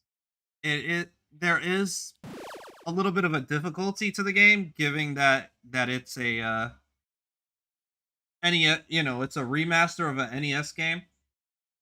But it looks like they did stuff to kind of make things a lot easier for the player as far as like accessibility and all that for like specific weapons and whatnot. I do feel, like I said, the difficulty is there, even on normal mode. The fact that there's a time attack mode is kind of up my alley. But this is definitely going to be a Wednesday game. I think we can call it right here. What do you think of looking at the game after seeing it for the one stage, Solus? It looks good. Looks like a interesting game itself. Kind of reminds me of back when I played like the original Duke Nukem. The original Duke Nukem? Yeah, Is it, like with all like the varieties of guns that they had, like you can just pick up another one and it would Oh, change like how you fired. with the ninja tools and whatnot? Yeah. All right. So I think that about covers everything. For an early start, we definitely got through everything. Honestly, I was expecting the worst to happen, to where I would get stuck fighting the Elden Beast the way that I did, but it ended up being a lot easier than what I thought. Overall, 8 out of 10 review for my first playthrough of Elden Ring. I'm Oh yeah. excited, and there are going to be more games to come. Next week comes out Lollipop Chainsaw, and I might switch days around for that to actually start playing Lollipop Chainsaw. Definitely excited for that. And I think the week after comes out Dead Rising Deluxe Remake Remaster. I don't know if you ever big on Dead Rising, Solus, but I played a little bit of Dead Rising. I was frustrated with Dead Rising for various reasons. which Dead Rising did you play? The first one. They modernized the controls a little bit more, and apparently the AIs are a little bit, they're a little bit more smarter. If if anything, if you ever get a chance, I would recommend kind of giving it a look. I know I'm gonna get Dead Rising for the wife, unless she says she doesn't, she wants to wait for Dead Rising to come out. So, but night was fun. We got to do Yeah. everything that we wanted to do between the DLC and the main game, and then we got a preview of things to come for this Wednesday and all that. Everybody get hyped. And then Thursday on my birthday, I'm probably gonna do a I'm gonna try to dual stream if I can get it to work. I might play around with something so that I can do a birthday stream and all that for both Twitch and YouTube. We'll see how that works. But I hope everyone has a good rest of your evening. Thank you guys for popping in. Again, thank you, Solus, for being a part of my journey that was Elden Ring. And Of course. and I'm sure that there's gonna probably be more stuff to come down the road as we embark on other courses between Resident Evil and whatnot. Hmm. So I'm gonna just kind of chill out the rest of the night. Hope you all have good rest of your evening. I'm gonna grab dinner. I'm hungry. At 11 o'clock, Solus. Yeah. All right. Babe, if you're still here, I love you. I hope you had a great rest of your day. Good evening. I'll talk to you later. But to everyone else, have a great night, and I will see you guys tomorrow on Twitch.